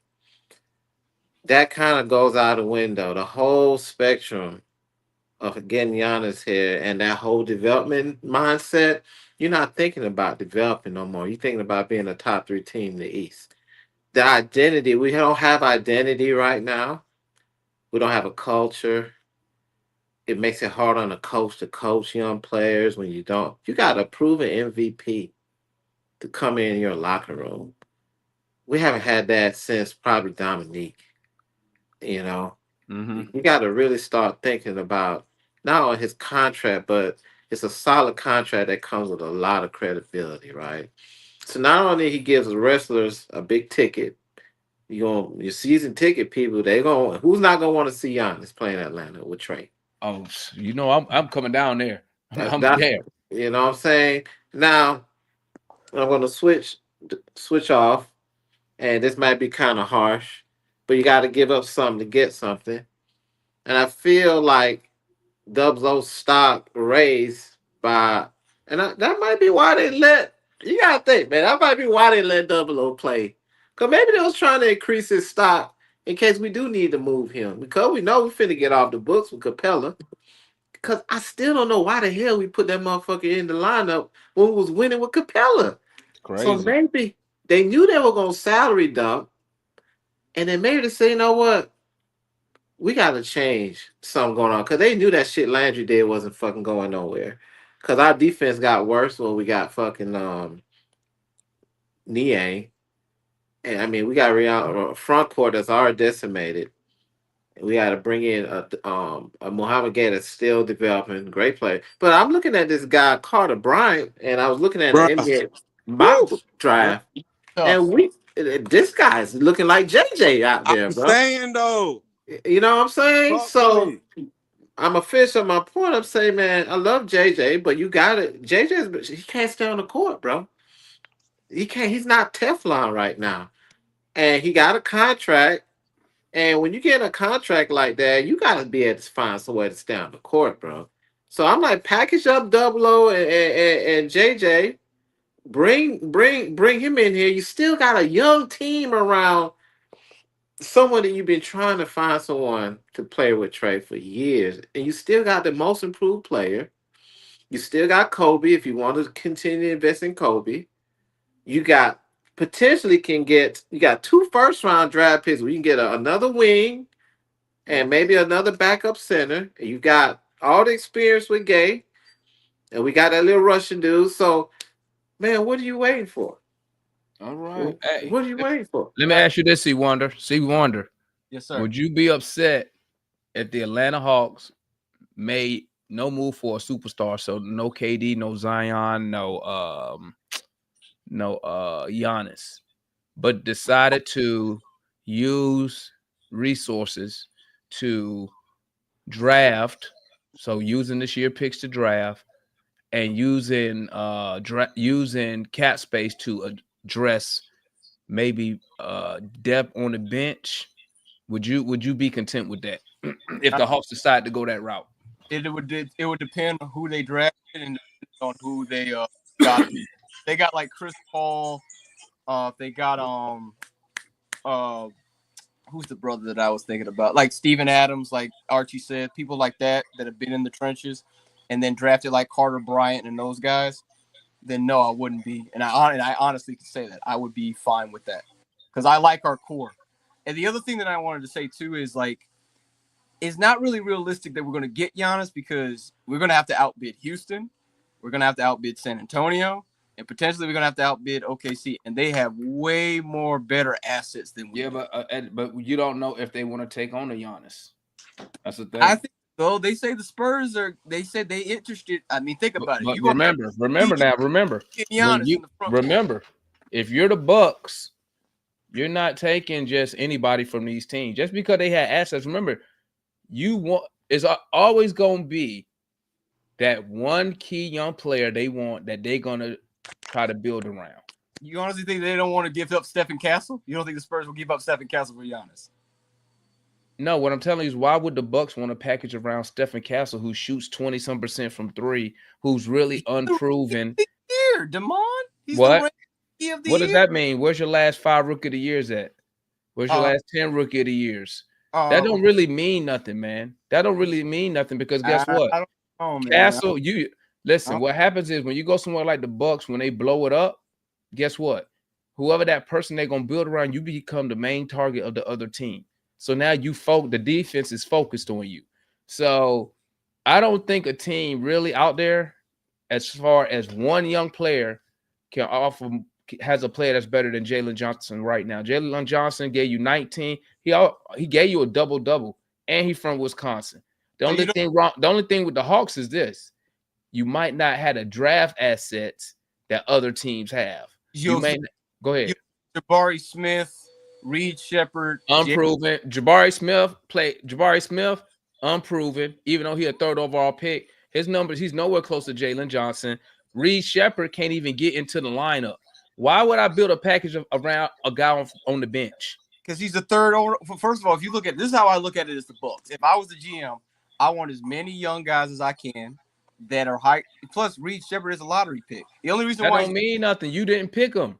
Yeah, but I'm still looking. Hold up. You don't think other teams ain't valuing other teams' talent and their young guys? Come on, Demond. I don't want Reed Shepard though. I ain't gonna hold you. He is the third. He was whatever 5th overall pick, and got more games in the G League than he does, and he's small. You can't, bro. There's nobody they can offer that's better as player for player. I don't agree with that. No team can beat Jalen Johnson. He gave you 19 and 10 and 5.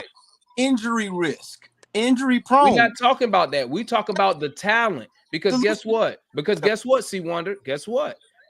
Once again, when you're looking at Jalen Johnson, you look at the injuries. Okay, you look how is he getting injured? Stuff that's free accident. Accidents, you're right. It's not like he run around here and got diagnosed with arthritis in the knees where we know it's just gonna keep getting worse and worse and worse, right? But that's true. If he missing games due to ankle, a shoulder, guess what? Steph Curry went through the same thing on his rookie deal. All right, I'll say this: if we just give up Jalen a couple of picks for Giannis, I'm not gonna be mad at. Well, you're gonna give up way more than that, but saying when you. But that's the point. You're gonna have to give up way more, Damon.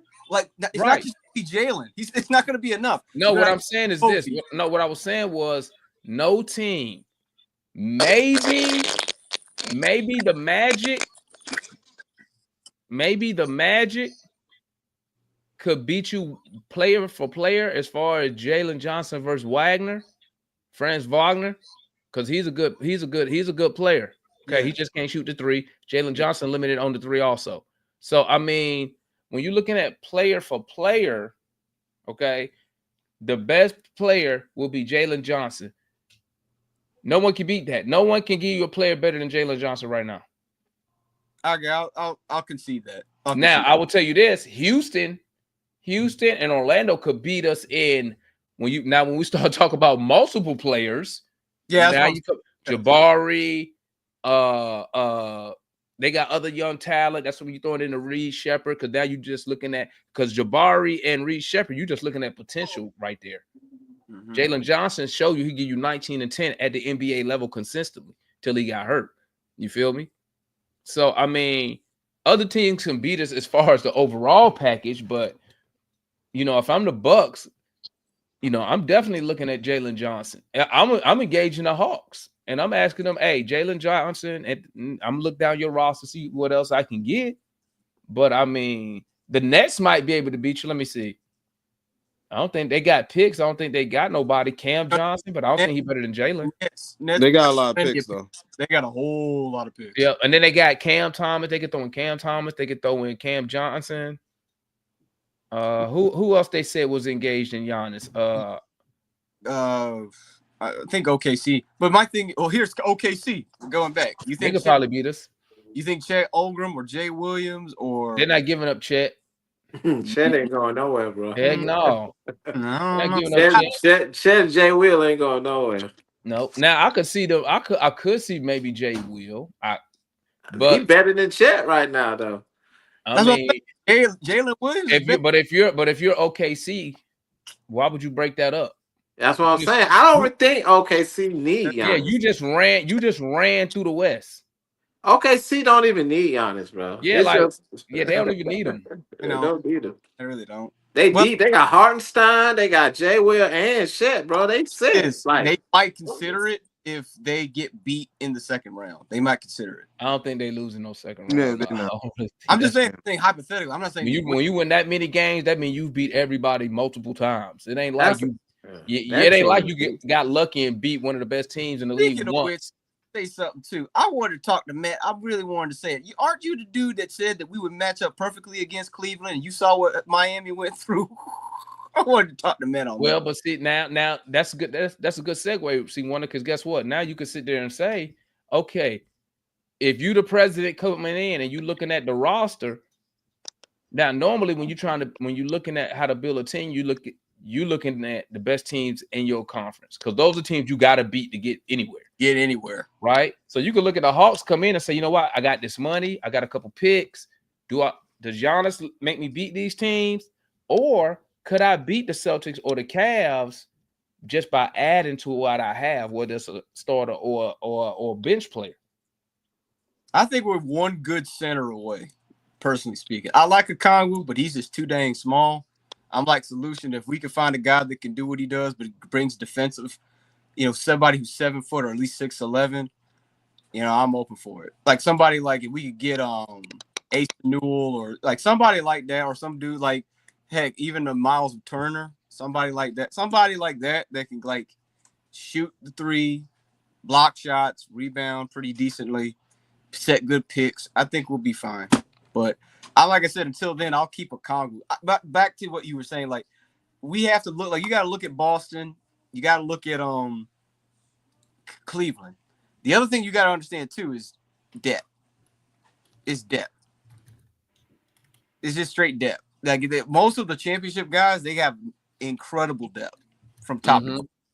And that's the one thing I would say is like we need depth for real.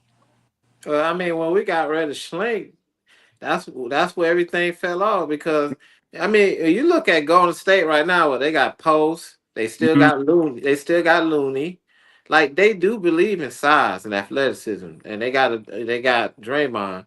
When they got rid of Schlink and they brought this new regime in, they just went small, fast ball, and you can't live like that in today's NBA, And then they want to make shooters out of our bigs, and I mean, like, they ain't even got no low post move. We can't throw the ball in the post to nobody. No, we got nobody that can play with their back to the ball. When you look at, what Giannis can do, putting his head down and play with his back to the basket. I mean, he's like a triple threat all day, bro. I mean, like, That's why when Sabonis went to Sacramento, it was so highlighted. The two best things he did was when he signed Malik Monk and Sabonis, but Monk, he got hurt. That was his best moves when he was with Sacramento. And we need two-way players. That was Nate's Yeah, problem. When we were struggling, Nate said we don't have enough two-way players, and the GM wouldn't go out there and get nobody for him. It wasn't until they started waking up and knowing that after they fucked up with the DeJounte trade, they knew they needed to get some defense in the backcourt. They went and got Dyson, and they know they need to start getting some more combo players. That's all we really need. I mean, the coaches that we have aren't bad. We just ain't been having enough two-way players for them to coach, bro. I agree with Solution completely. You need 3 and D wings. You can't have enough wings and guys that can play like interconnectable positions. Like we need guys that can shoot and guys that are athletic and guys that can defend multiple positions. That's why I like Colin Murray Boyles from South Carolina, because the boy can defend multiple positions. So we need guys that can defend multiple positions. All right. What's good, Marion? Quick thoughts on the president hunt. I don't know if you got to see the list. Let me know if you need to put that list they had up there on Twitter on Hawks League. And thoughts on going to get Giannis. All right. My first thought is about the president. I like the idea of bringing back Ferry, mainly because Ferry is proven. He has connections. He's already showed that he can evaluate talent and he can put together a team. When you start to think about a GM, one of the main things that a GM has to do is vision cast. He has to cast a vision. And that's what he did when he put together the 60-win team. Is he casted a vision. He went out and got the players to do it, and it was successful. And he even put the coach in place. Now, what I will say about Ferry is that he can't draft worth 2 dead flies. However, he can definitely find talent. So that's a good thing. I think his scouting background makes him impressive. But I also think that the art of the deal, he knows how to get a good deal. He was never taken in any trade, and that's something that we missed. He brings legitimacy to our front office. Unfortunately, I don't see that with Sharif. I like Sharif. Sharif's one of my favorite players as a Hawk, but I don't think that he has the same type of reputation, the same type of gravitas that we'll get bringing in a Danny Ferry. Danny Ferry he's been in executive offices for years, and he knows how to do deals. As far as the Giannis trade, the new trade that I think I heard was Giannis for JJ, 00, Niang, and 5 picks. Hey, do that. I think that's a win. Anytime you can put Trey, Dyson, Ricochet, Giannis on the same team and still have cap room, go out and get somebody else, you win it. You win it, and you win it big. Because we'll still have the same amount of cap room that we have now. Because that's a 1-for-1 trade. It's not that we losing money in doing that trade. That's a 1-for-1 trade. So if we did that, we would have cap space. We'd have cap money. So all these thoughts about going out and getting certain people like Naz Reid, still a possibility if you do it right. And just imagine that. Just imagine Naz Reid, Giannis, Ricochet, Dyson, and Trae Young playing together. Demond, you're gonna win $1,000 because we'll be in the finals. I'm telling you. We'll be in the finals. But you can't be so short-sighted, and this is what 40 years of being a Hawks fan have shown me. You can't be so short-sighted that you think that you can develop your way into a championship. We've been doing that for 40 years. Yeah, bro. Into a championship. It doesn't work. That's what I was trying to tell John. And I was just saying, if you just go back the last quarter century, man, I could show you 25 years of us developing. Real quick, what's good, Ticket? Can you hear me? Ticket. All don't think he can hear you. Ticket. Gerald.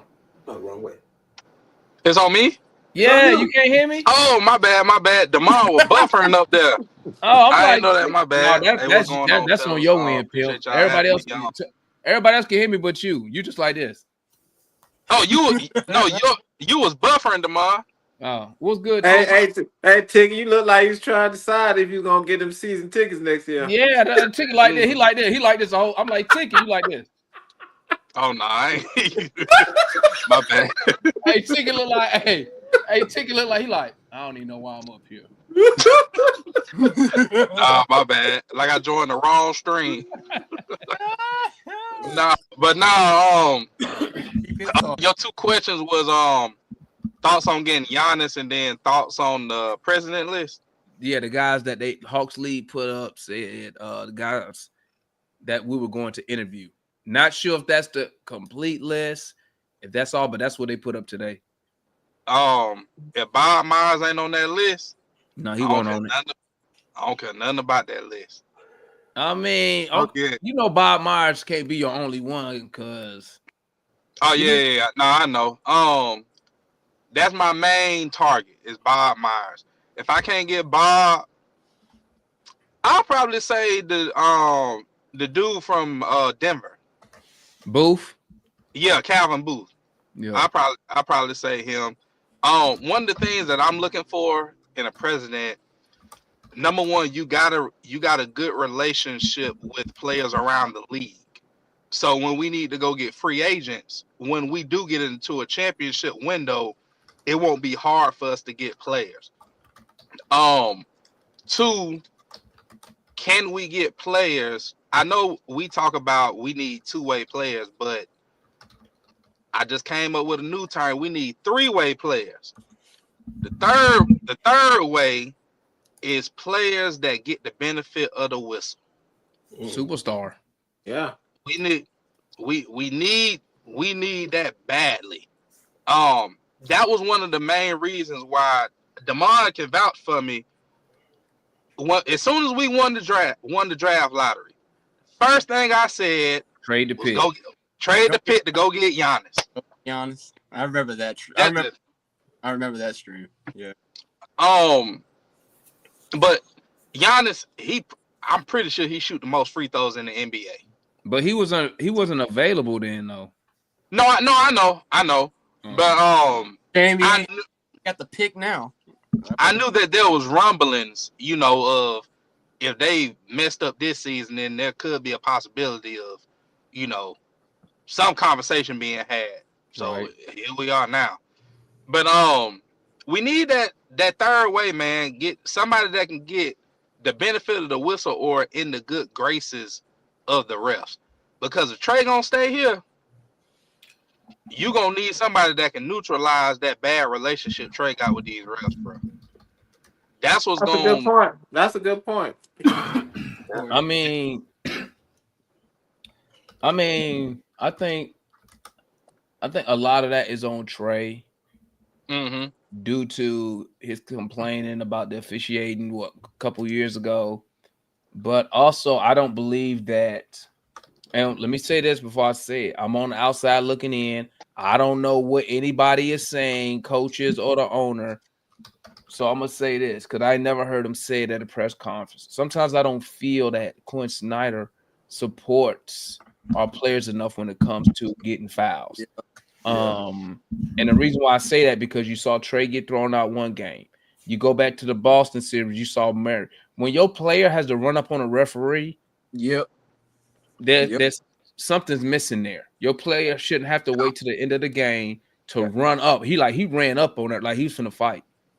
And I don't feel like and then you saw the way Trey got thrown out. He took the ball, he just messed around with the ball, kicking the ball. I don't feel that Quinn Snyder steps up enough publicly. I've always said they should be sending tapes to the league. As a fan, I don't know if they've done that. I've never seen a report to say they do that like you've seen other reports. We saw the Pistons coach, and then I'll be quiet ticket, which is crazy. The Pistons are one of the most physical team in the league. They know they fouling. right? Mhm. So is Houston. Houston will foul you. I mean, you hear Ime say it. Go do it until the ref say something. They ain't gonna. What's that quote? He said, "Go do it." They're not gonna call it, right? Right. So Ime was crazy. I never heard the coach Quinn Snyder come out and defend our players, and I believe that plays a part. I'm not gonna say I'm gonna give Trey 90% of that, right? But you Mhm. still, like you said, and I've heard you say it before, Ticket. You still have to have a relationship with the referees. Like if you're trying to show them up, they're not gonna really mess with you. Yeah. And what I noticed what they did, Ticket, and I'll be quiet, let you respond. They give Trey Young fouls at times that don't matter. So by the end of the game, they be like, well, he went to the line 12 times.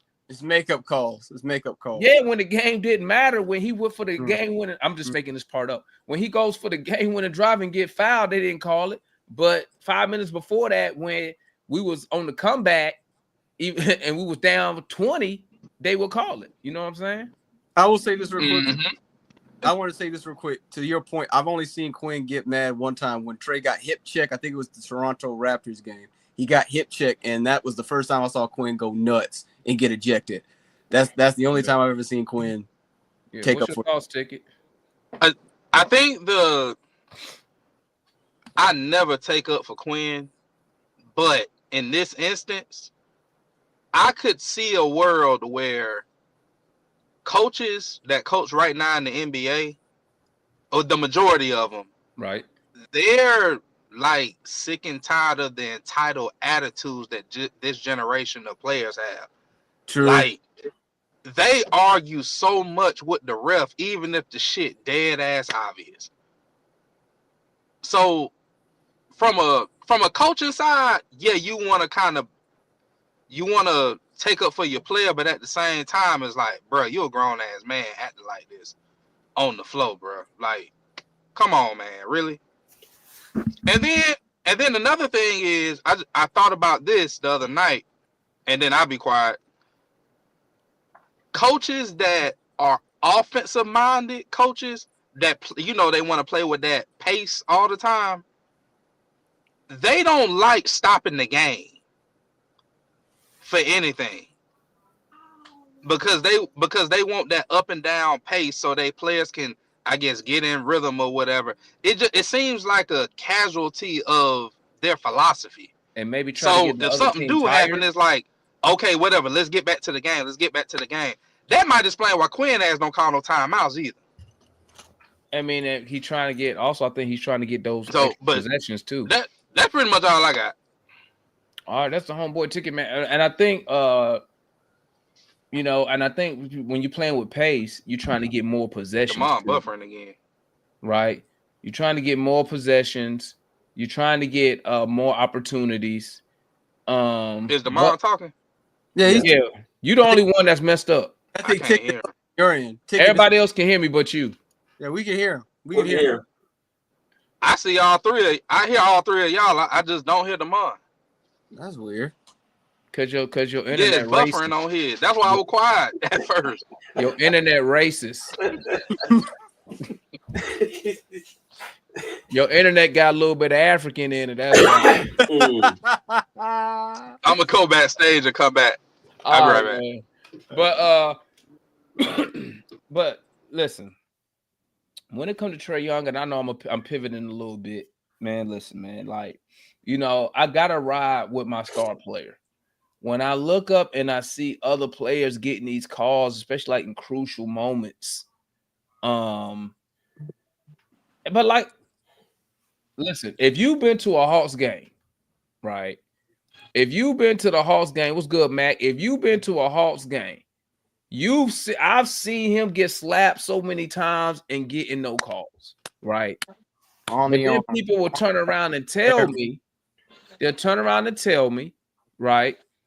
Some people be like, when I first started bringing it up, they would say, "Oh, you got to play through it." But when I watch the other team star player, and y'all seen these replays, sometimes they don't even get fouled, and them refs blow the whistle.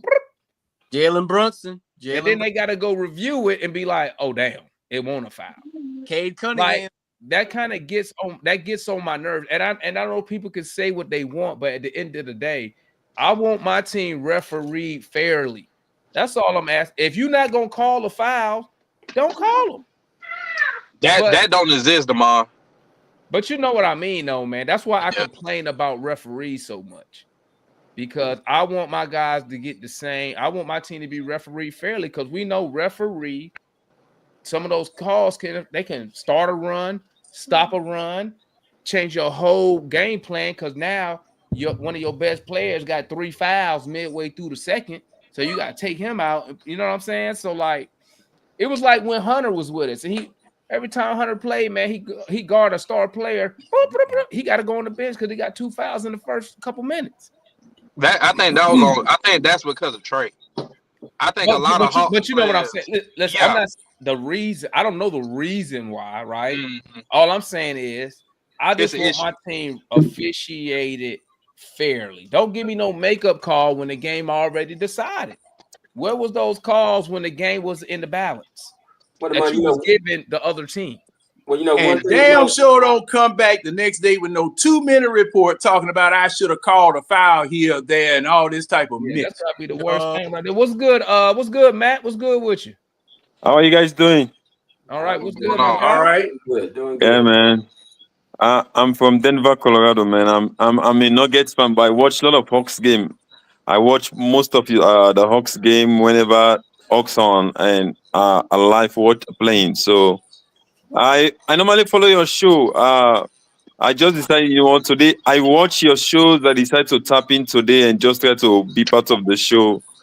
And especially most of this thing, this trade, people are making about Giannis. I don't think that is going to be a reality. Giannis is not going to leave Milwaukee.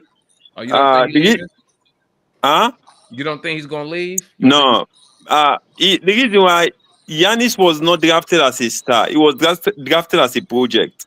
And if you look at him, he's a very humble guy.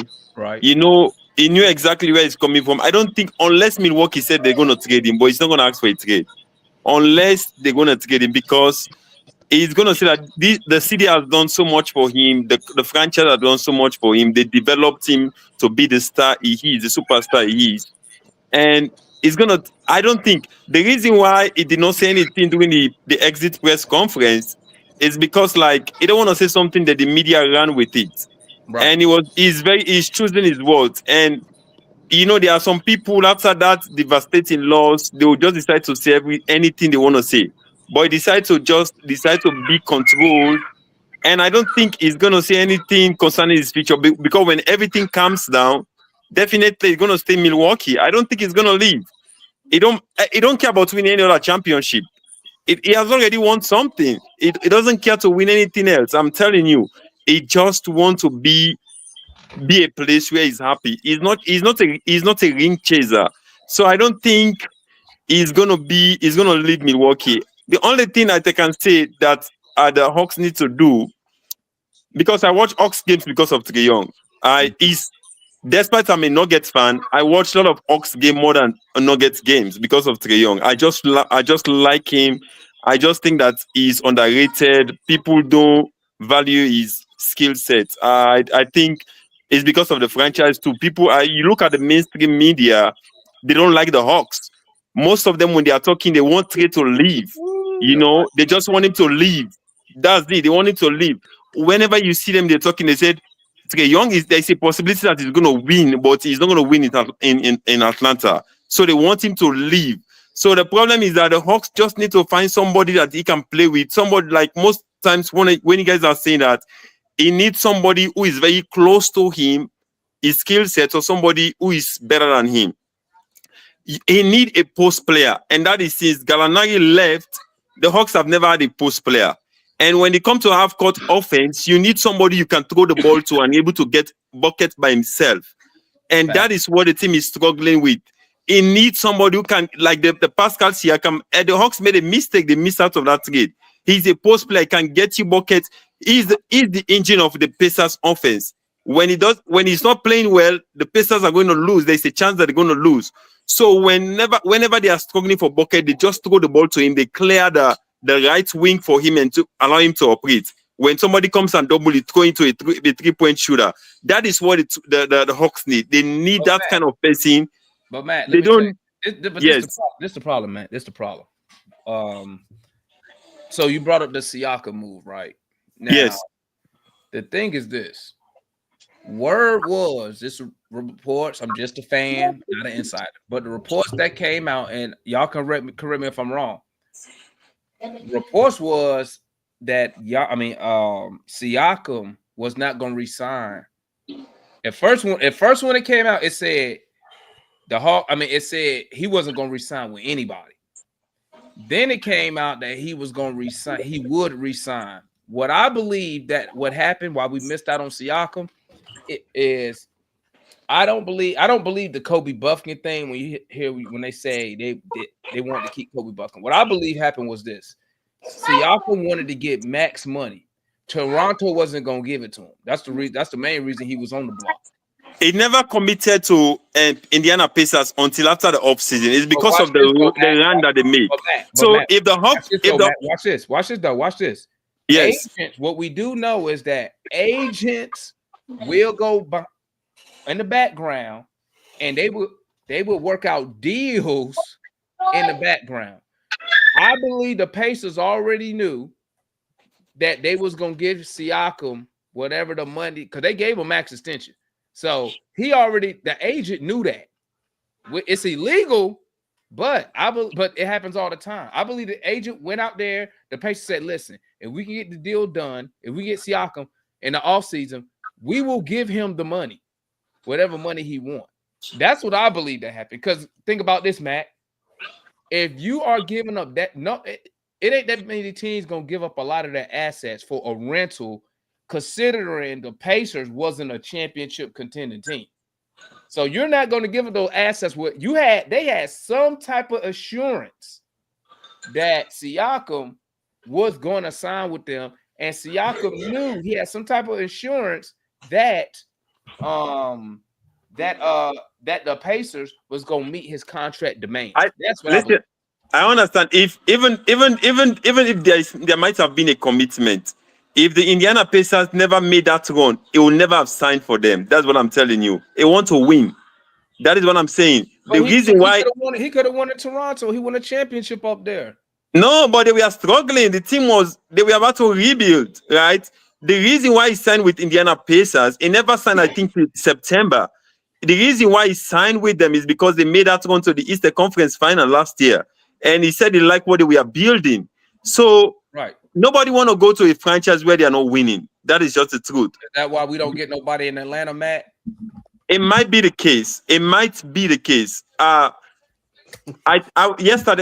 night I was watching the 2021-2022 Hawks exit interviews. I was listening to the former general manager.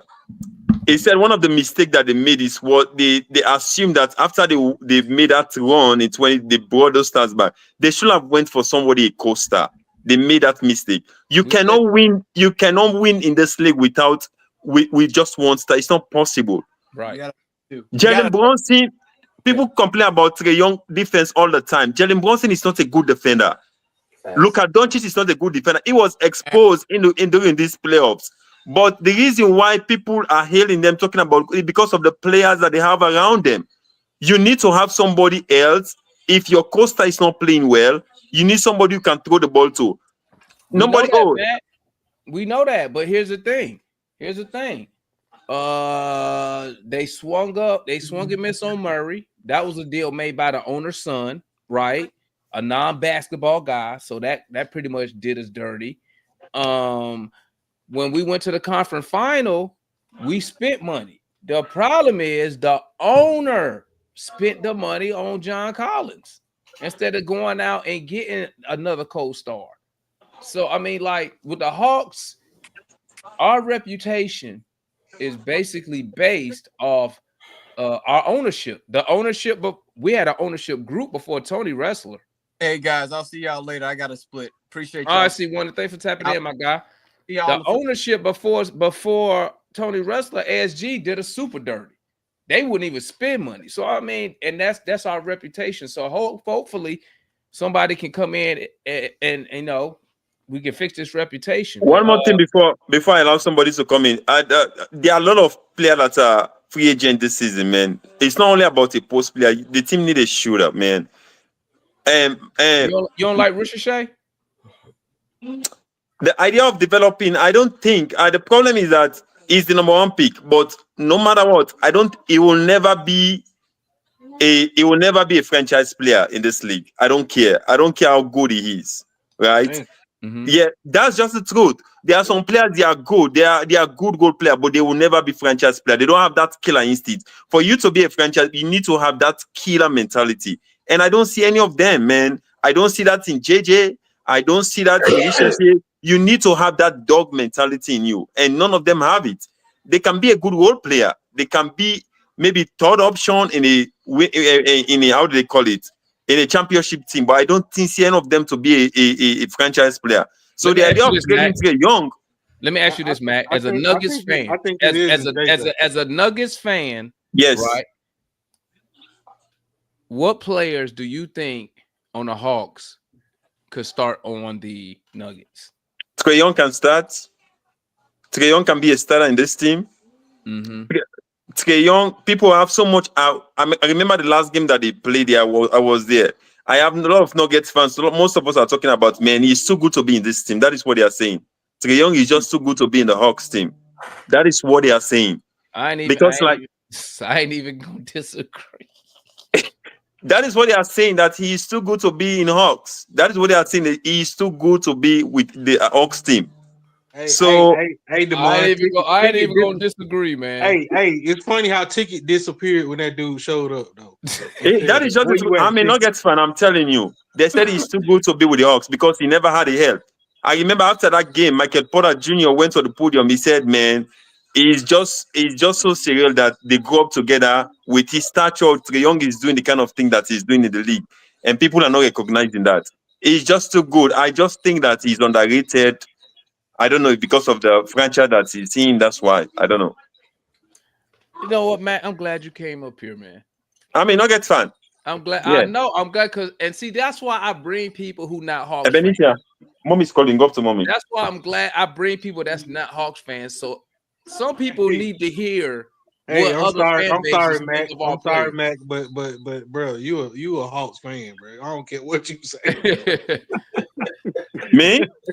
Yeah, bro, you a Hawks fan. No, bro. Listen, our best player, Nikola Jokic, people are talking about he's not a good defender, right? The people blow by him all the time, but you never see we are talking about his flaws. We are not talking. You're not seeing the media talking about his flaws. He's not a good defender. Jokic is not a good defender. The reason why people is because of the pieces that they have around him. Aaron Gordon was number one option in Orlando before he came before we bought him in 2022. He was number one option, right? So you have the franchise has to make some sacrifice how to build around him. Don't look at the flaws that he had, right? He's not the only player that is not defending well. I'm telling you, people blow by Jalen Brunson all the time. People blow by Luka Doncic all the time, but people never. Now people are seeing Luka Doncic's flaws, right? We never complain about Jokic flaws that people blow by him all the time. Now, baby. Yeah, you right. I ain't gonna lie, man. What's good, Mario? Thanks for your thoughts there, Matt. We appreciate that, man. We appreciate that. What's good, Mario? What's up, man? I get what Matt saying. Matt came in and laid it down for an outside fan, bro. Hey, I appreciate that. Somebody need to see it because you got a lot of fans in our own fan base that feel like Trey should be out of here. We want to build a G League team to go to the championship. That's what they want. They want the G League team to win it all, but that's what I be feeling like when I hear some of these folks. I hear from some of these folks, oh, Barlow, they're getting hype about players who score 2 points a game. Mark, I ain't even gonna lie, man. Like Matt say everything that I be saying, bro. Right, bro. He ain't got nobody, bro. Like we sit here and demand all these victories with G League players, a rookie, and the other two, Jalen and Onyeka, we are still like developing. Like that's crazy, and people be mad with like. You right, man. I agree with you, man. For the life of me, I don't get it. They're like, get them off the team, but don't got no plan to bring nobody else. Yeah. No plan to this like what is how do you build a team Have you got to around a mommy? guy? Because when you like the man you Go to mommy. Mommy's mentioned calling another you. player. Yeah. We shouldn't get him, or we shouldn't get Cat, or we shouldn't get Mommy's upstairs. certain players, and then this thing you don't got nobody. You talking about? I mean, like you talking about guys you ain't heard of. You talking about G League players, second round players. But I mean, ain't Jokic a second round player though? Mm-hmm. Ain't Jalen Brunson a second round player though? Yeah, Hey, Mario, I drafted in the second round. Mario, I got a question for you. Do you think this is the end of the line where the front office and the wrestlers have to make a home run because you're in Trey's 7th year, you salary dump, you got rid of Bogdanovich, you got rid of Hunter. They're both playing the playoffs, and we're out of the playoffs. Capella's on his last contract. Do you think that this is the last year that the fan base is really gonna go for this? Because you 7 years in with Trey, and he hasn't had a superstar to play with. Do you think this is gonna affect their pockets if they come out and try to run this over again? I don't even know why you asked me that. I don't even know why you asked me that. I want to hear your voice. You know the answer. You know the answer without even me asking that, answering your question, because that's what needs to happen. It's like you can't continue to be cheap and think you're gonna win something. You can't continue to think you got all it lined up and then you go dumping out salary here and there. When you got the players, keep them in place. If you ain't trying to win, then let us know so we can go move on about our way, our business as fans. And we'll just check in when we want to check in. But we can check in when it's free Chick-fil-A time. Yeah, Can I ask a question? And when it's time to swag surf, yeah. We'll check the Hunter in. deal. The Hunter deal. Why did the team not wait for the off season? They should have waited for the off season and try to assess him because I mean he was playing well. He was the second he was the second option when Jalen went down. And he was the only player that can give you buckets apart from Trae Young. Why can't they wait for the off season if they were trying to compete at the same time, develop? But because that is the word, compete and develop at the same time. This is one of the issues, man. The front office, the head coach, and the owner was not on the same sheet of music this year. The coach was coaching to win. The owner thought we was trying to win. The GM wanted us to play young players. So if you go back, we was 21-19 when they swapped Clint Capella for Double O for absolutely no reason. They tried to play us saying that Clint hurt his hand or something like, but we know what time it was, right? They was trying to move Clint. And once again, you see that they was trying to reset the cap because Landry and Nick Ressler messed us up on the picks on the Murray deal. So, like, we really didn't have no options. And they wanted to get off the Hunter money because even though DeAndre Hunter had a good stretch, 25 games, when you look at what we gave up to get Hunter and it took him 5 years to just give us these great 25 games, I was for the trade because the year before when they shot DeAndre Hunter, you had to add an asset for a team to take him due to his bad knees that we messed up when he was in Atlanta. But he was a good defender, man. He can defend well. He's a way better defender than Jalen Johnson. He's a way better out-court player than Jalen Johnson. Man would not come to work. The man would come to work. But Jalen Johnson is not healthy too, man. He has been. Hold on. Matt, before Jalen Johnson got hurt, there was Hunter. Hunter was in the ICU way before doggone Jalen Johnson was. Now, to your point, Matt, Jalen Johnson looks like he's going down that same path. Okay, now it looks like he's going down that same path. But John, it's a difference between missing games due to a shoulder injury or ankle injury than missing games when you basically got degenerative arthritis in both knees. His knees are going out. His knees done for. We was on the hook for another 3 years at $22 million per. No one can guarantee you Hunter was going, because guess what? Wasn't Hunter the sixth man with us this year? Bro, He if was the the talent is there, you have to keep him. That no, was the bet that no. that was the bet that we made. Okay, that was the bet that we made on No. Michael It's Porter about Jr. Matt. Michael Porter Jr. only played the first Yeah, 65 but game Matt, that he played for the guess Hawks what? But was the Matt, correct Champions me if League I'm wrong. season. On Yes. y'all championship team, y'all had Bruce Bowen, right? I mean Bruce Brown, right? Yeah, Bruce Brown.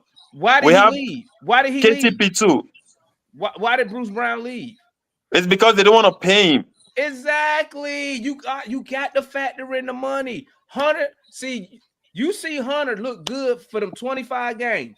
Okay. We seen Hunter the first 5 years with bad knees. He can't rebound. His career average about 3. Trae Young could get more rebounds per year than him. His knees is bad, man. They bad. And we didn't want to be on the hook another 3 years at 22 per, when we could take that and boom, use it for something else. Dre Hunter, listen, I hope he ball out. Yeah. But the fact we got a first round pick for him, I'll take it.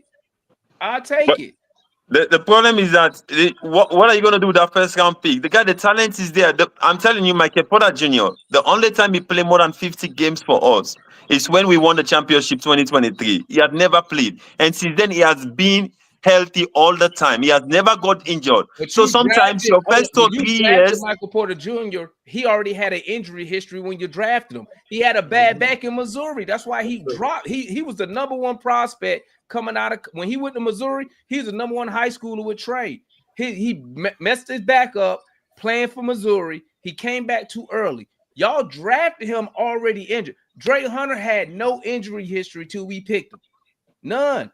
Then I think he missed summer league due to like an abdominal, or was that Cam Reddish?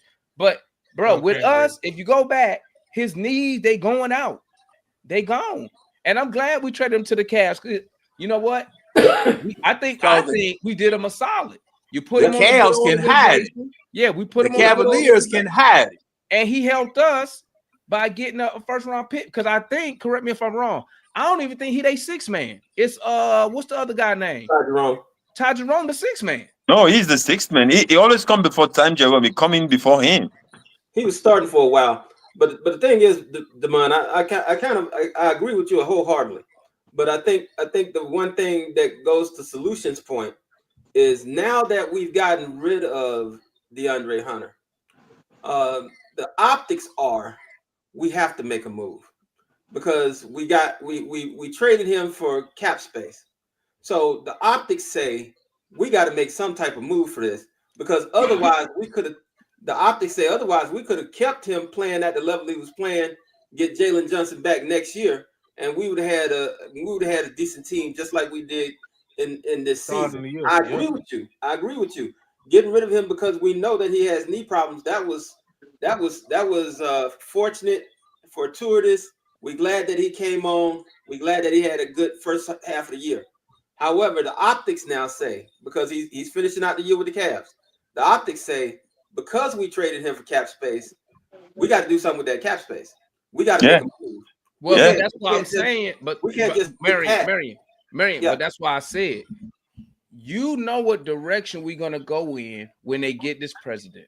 Okay, you're gonna know what direction. What I believe is this, and I think I've set it up here already plenty of time. I believe this year the Hawks are gonna try the best they can to put together the best team they can around Trae.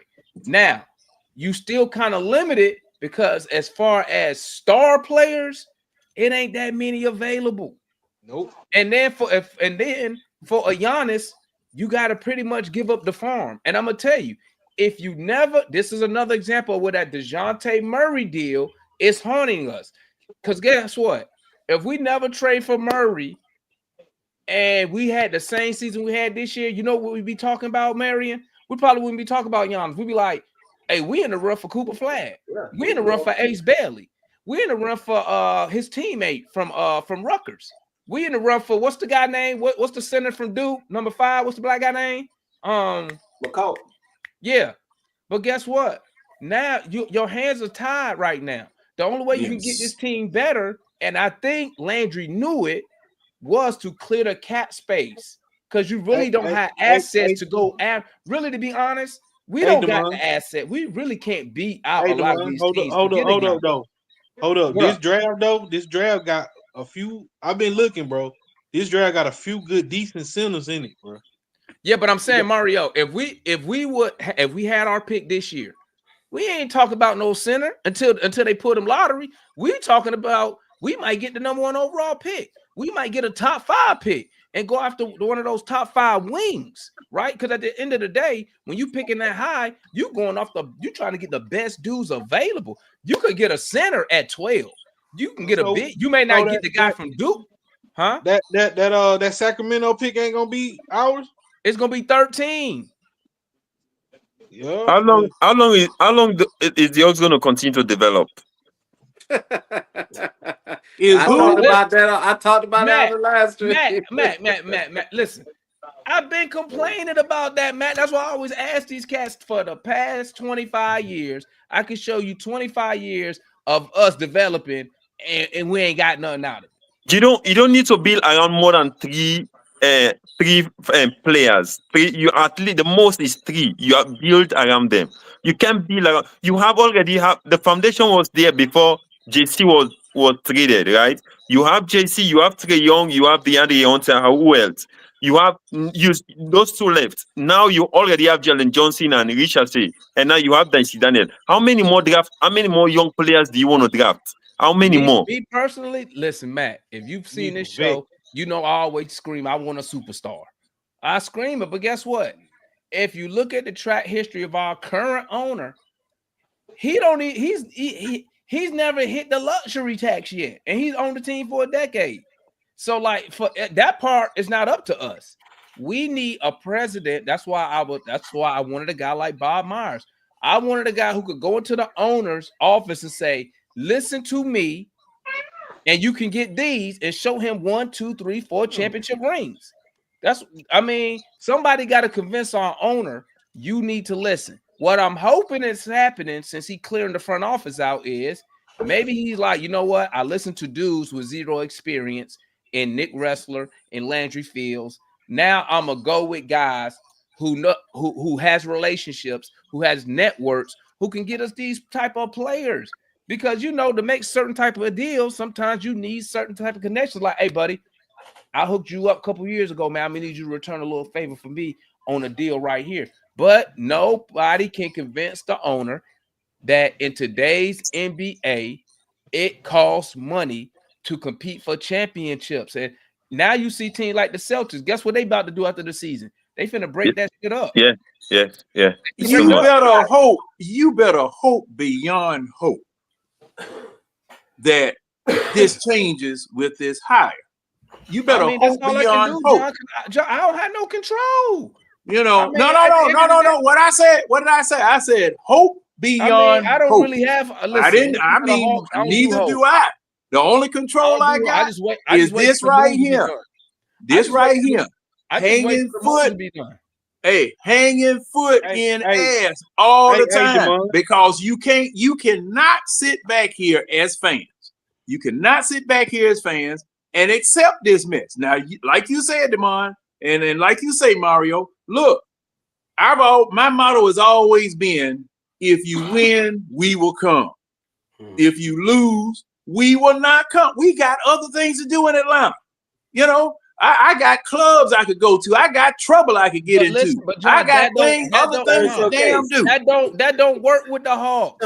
You know why? You know why that don't work? Because Tony Wrestler know it. They got clubs in State Farm. Why you think the people there? No, not like the clubs we like to go to. Be like, hey, the reason I'm selling these tickets is because they at the club. I didn't even know they had. I thought they might have had 1. He told me they got 3 in State Farm. Mm-hmm. Yeah, I mean, I ain't talking about them type of clubs, Demon. No, you got the lounge, them bars, and shit like that. Tony got that covered because he ain't putting no real product on the court. But like I tell people, listen. But okay. Now, Demon, whoever on the court, I'm gonna be here watching the game. I can't help myself. Hey, Demon. So now, what? Since you said that, what opened his eyes up to doing what he just did a couple of weeks ago. I think 2 years of missing that playoff money because I know he like money. Yeah. So yeah. now he he missed 2 years in the recognizes. playoffs. That's a minimum. Okay. That's a minimum of what? If you the lower seed, that's a minimum of 3 home games. So he missed 6 home games over the past 2 years. He could have made money off merch, That's minimum concessions, parking that he 2 missing out home on. games. That he It's missing out on. 2-2. It's 2-2-1-1-1, right? Hopefully, because you know what, John, like we all know, when it comes to CEOs, big businesses, organizations, nothing make people up there make moves until you start affecting their bottom line. Man, hey, the Montelli Ninja Turtle looking at it, cut the check then. Listen, the problem is this: you still will have fans to say, you know what?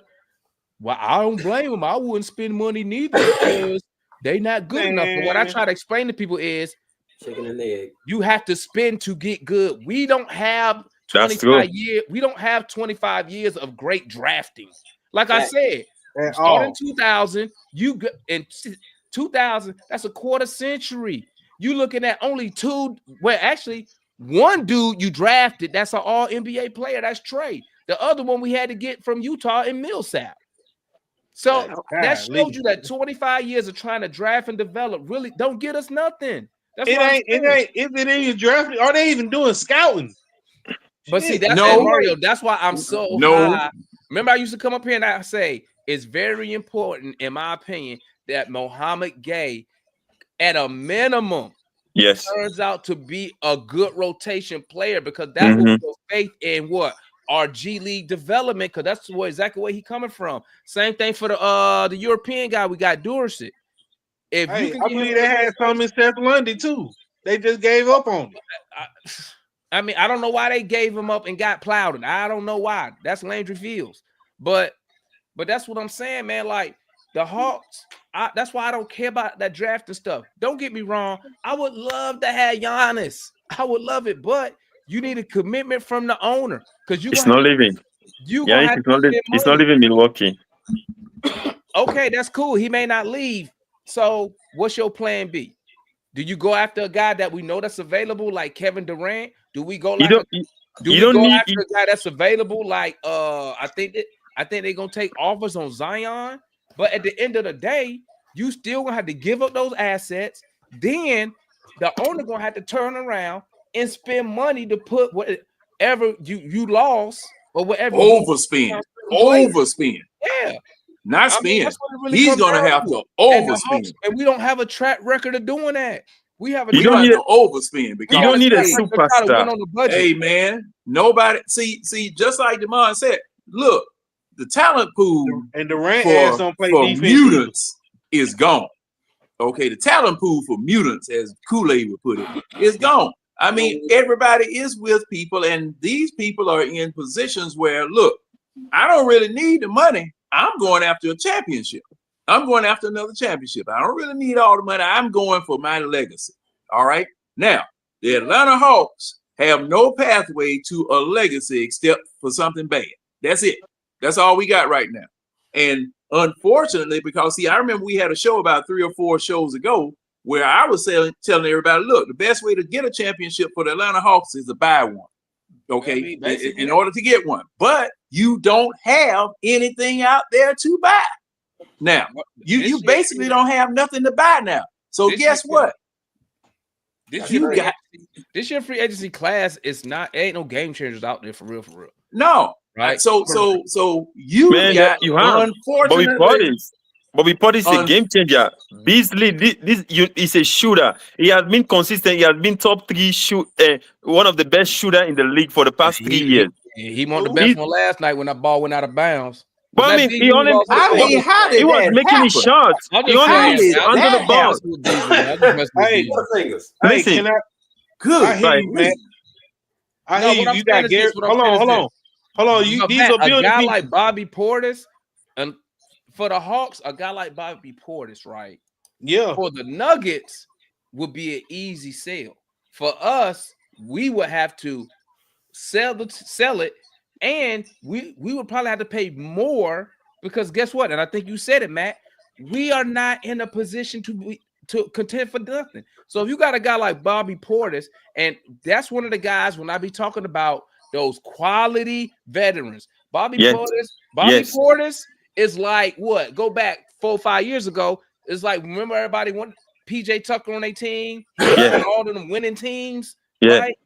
Why would he want to Bobby come here Portis. unless we overpay or He's a promise? champion. He has won something. I know, but that's my motto. How many times y'all heard me say we need people that win shit? But I mean, Bobby I know Portis that, I know by that, himself. once again, It ain't I'm just just Bobby a Portis. fan, Mac. Hold on. Can I say something real quick? Go ahead, Mario. It's not just Bobby Portis. If you can add a Bobby Portis, a Robert, what's his name, Boucher. You can add a Boucher. Yes. Or Boucher Quentin from Toronto. Grimes, and go get you find you a quality big. You got the Rockets backup big gonna be out there too. I like, you know who I like? I would like to go for Cornet off the Celtics. He's a good big, he a defensive guy, he got an offensive game, and guess what? The Celtics already said they trying to cut salary. They already said it. So I think that's a target. I agree with Mac. I agree with everybody else on the Bobby Portis. That's a target. I agree with Nas Reed. Here's the thing. Yes. Portis and Nas are free agents. They can go anywhere. Yep. So you got to ask yourself, if you the GM or you talking to his agent, why would he come to Atlanta? Are you going to get him more money? You going to give him a bigger role than what he had? I think it would be easy to get somebody like a Cornet because you got to trade for him. And since they trying to save money, you might be able to see what you got that's expiring and see if you can make something work. But I mean, at the end of the day, the players still got to want to come here. And the question is this: if you are a Nas Reed who's going to be highly sought after, a Bobby Portis, but Bobby Portis still under contract, so he might opt in, he might opt out. I don't know. So, but if you're a Bobby Portis, if you are a Nas Reed, if you the Hawks GM, Marion, solution, what you telling those guys to convince them to come here and maybe not take less money, longer deal, and go to a team that's winning? Hey, I'm gonna say something that gonna piss everybody off, but I'm gonna have to say it. Y'all got to be prepared. This man don't sign this extension. So if you don't sign the extension, if he don't sign it, you need to go steal Van Vliet and trade this fool and trade him to somebody. Van Fleet about to opt in at $40 million. Man, go steal Van Vliet, bro. Player option, right? Van Fleet, you talking about get rid of who? Trey? Yeah. You gonna have if he don't. You crazy? Hell no. If he gonna leave anyway if you don't trade him. He gonna leave anyway if you don't trade him. I'm not trading until Trey walk in my office and say, Trey, bro, I'm not even taking offers on him right now, bro. But Trey knows that we're salary dumping to try to improve the team. Yeah. We got what we don't really talk a lot about. I want to make a couple points. What we really don't talk a lot about is that the number 1 overall draft pick fell in our lap last year. And that stands for something. As much that as don't stand for a damn thing. No, that's not true. That's not true. Because you got a guy that put up 30 points a few times. He shows some flashes that he could be a good wing in this league, bro. You have to develop this guy. He needs to stay. He was one of the top prospects out of France, bro. You cannot say that doesn't count for anything, bro. The problem is that the fucking organization was so fucked up they won't play the dude. Like they played Castle. When Fox went down, they gave Castle all that playing time, and that's why he was able to beat out. They need to get that. They need to get the coach sniffing coach up out of here, bro. Like for real. But get him up out of here if he gonna play like that, bro. We don't know. I said this like 5-6 episodes ago. We've never had an overall number 1 pick. Like we don't know what to do with an overall number 1 pick. First of all, we got a GM. Yeah, he made some good moves here and there, but like he doesn't know roster construction. He did some pretty good drafts, and most of our draft picks got hurt, right? Kobe got hurt, the Russian dude got hurt, JJ got hurt again. That's not Landry's fault. He can draft good, he can scout, because that's his background. but he doesn't know how to roster construct, and that's where everything went down. Now going back to wrestler is having a flashback to when this team had real good basketball operations people in the fucking front office, and he's like, damn, I need to get back to that shit. You know what I'm saying? Because first of all, that's why he put Ferry on it. Why would you risk bringing Ferry up anyway? Why would you risk bringing Ferry back into the picture unless you know what one thing he knows roster construction and he knows how to get the best out of talent, right? You had Schlenk in here who had the team rolling. You got rid of him, and then you put your fucking son up in the office, and that started fucking everything up. And then you know what he's saying? He said, you know, we need one voice here. I listened to Trey. Trey vouched for fucking goddamn for DeJounte. I don't want he vouched to keep Capella here. He probably went to Trey and said, you know what? I don't want to hear nothing about what you want no more. I'm gonna get a basketball guy in this office that can put a roster, construct a team finally, and we can get some people around you that can fucking be playmakers.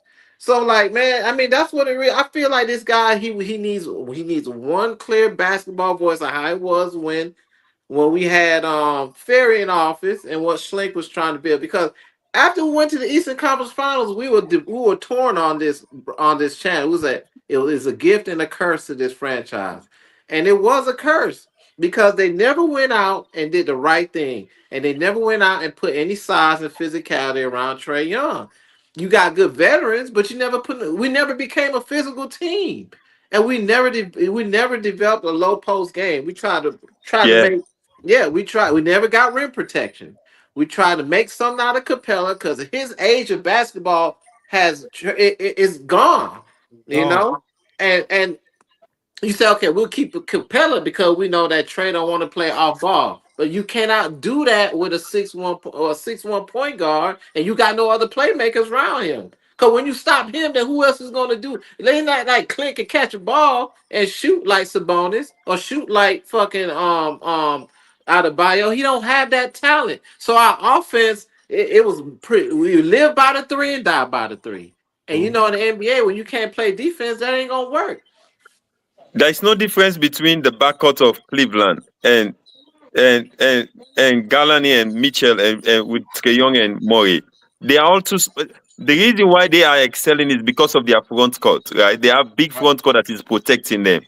That they should have kept Murray and try to just make sure that the front court is big, because Murray can give you. He's a mid-range assassin. He can score anytime he is at 15 range. He can get bucket all the time. If you look the last season when he left, okay, the last season that the Hawks played the playoffs, it was the one that they go to all the time. The last 3 minutes of the game, he was the one that is taking over the game's last 3 minutes because he can score all the time when it comes to clutch minutes. There is no difference. Galani and Mitchell, they are small, but you can hear that. People say they should divide them, they should trade one of the other. They kept them. They improved their front court, and they are playing well. They should have just make sure that the wing position of the Hawks should have been really big and have a strong bench. They should have kept Murray. Honestly, Let me ask you this, Matt. What's your thoughts of us? And then I go to you, Mary, and I know you got some stuff to say. Give me your quick thoughts on us using a Conwood the center. You know, he undersized as the 5. He's playing well. I think he's going to start next season. By the look of things, he needs to start. He has a good ending of the season, and I think he's getting better. The problem is that he was just looking for opportunity, and he made good use of it. I don't see any reason for them to trade him. But my only issue is Jalen Johnson. The inconsistency, the injuries is too much. For you to be the number 2 player of a franchise and you're always injured. The best season, he barely play 60 games.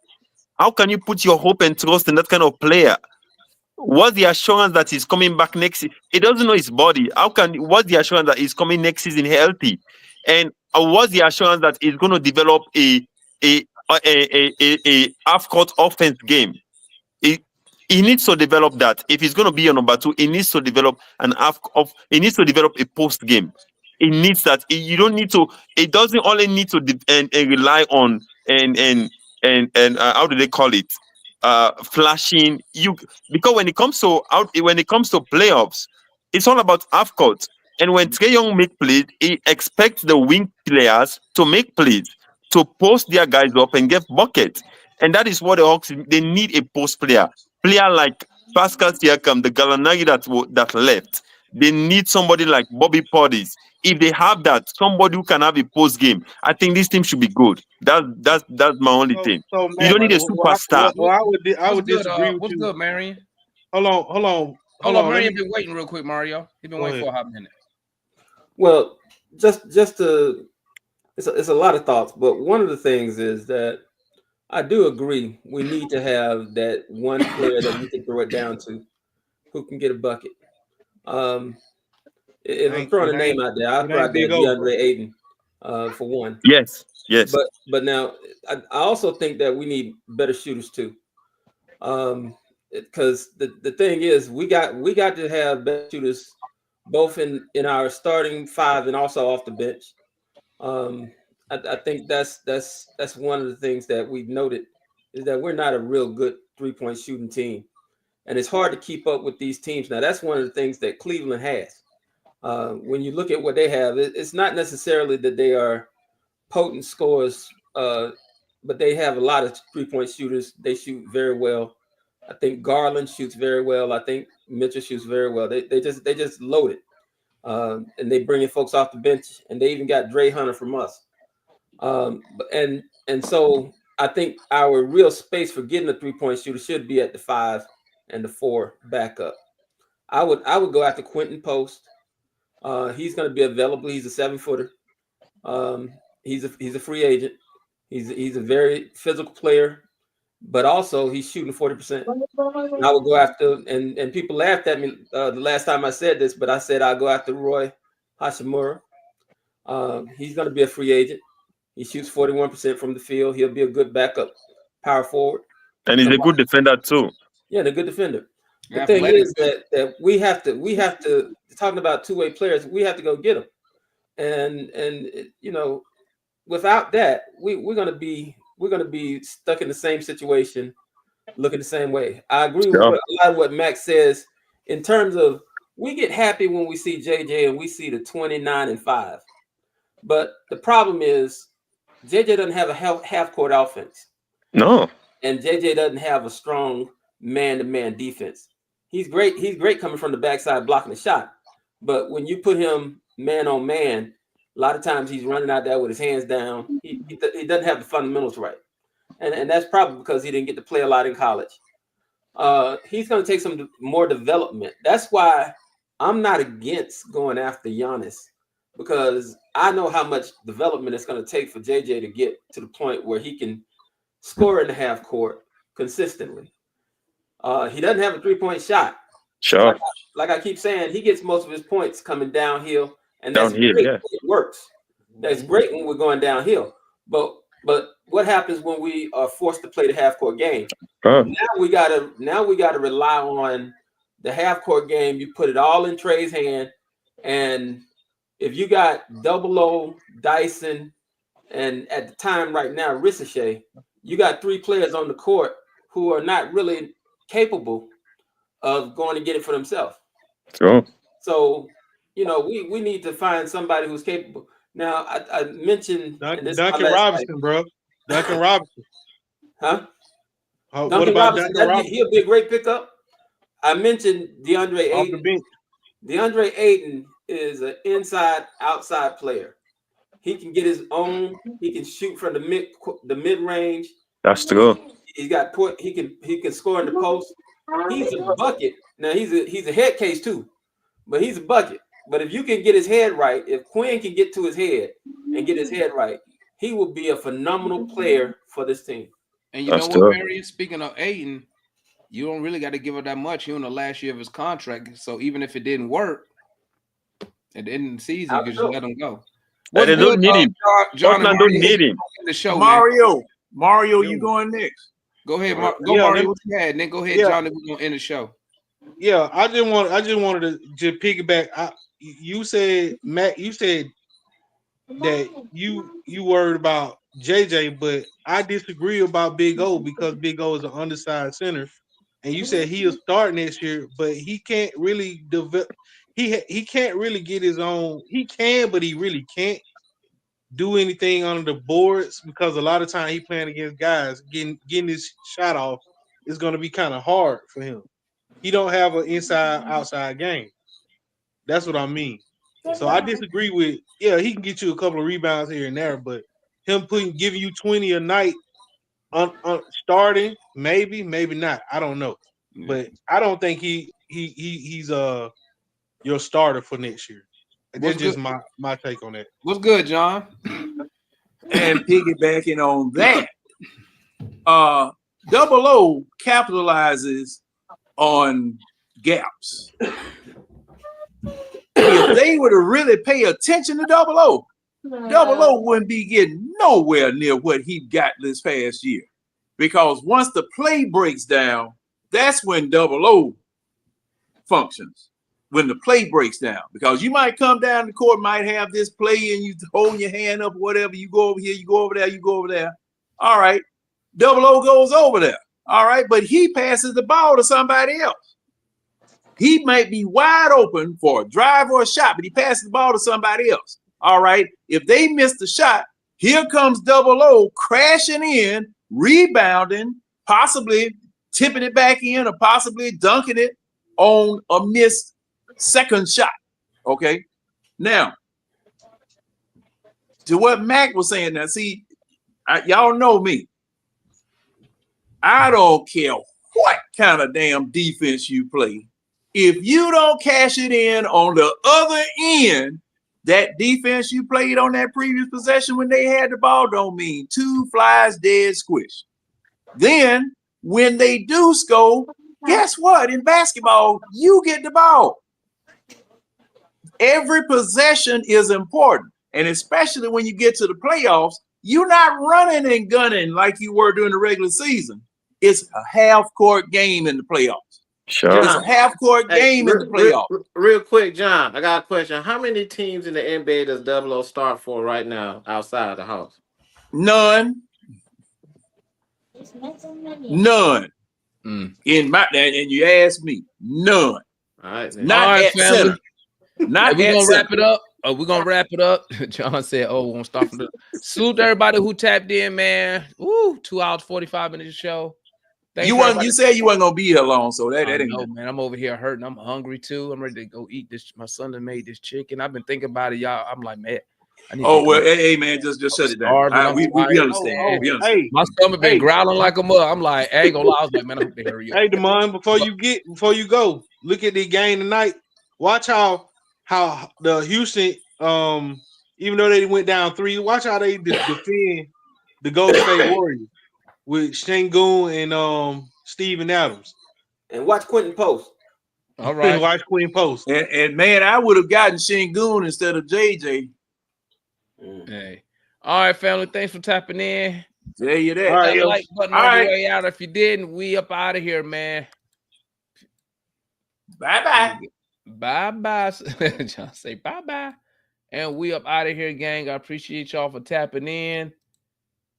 Don't forget to tap in next time. Might be back tomorrow. I don't know.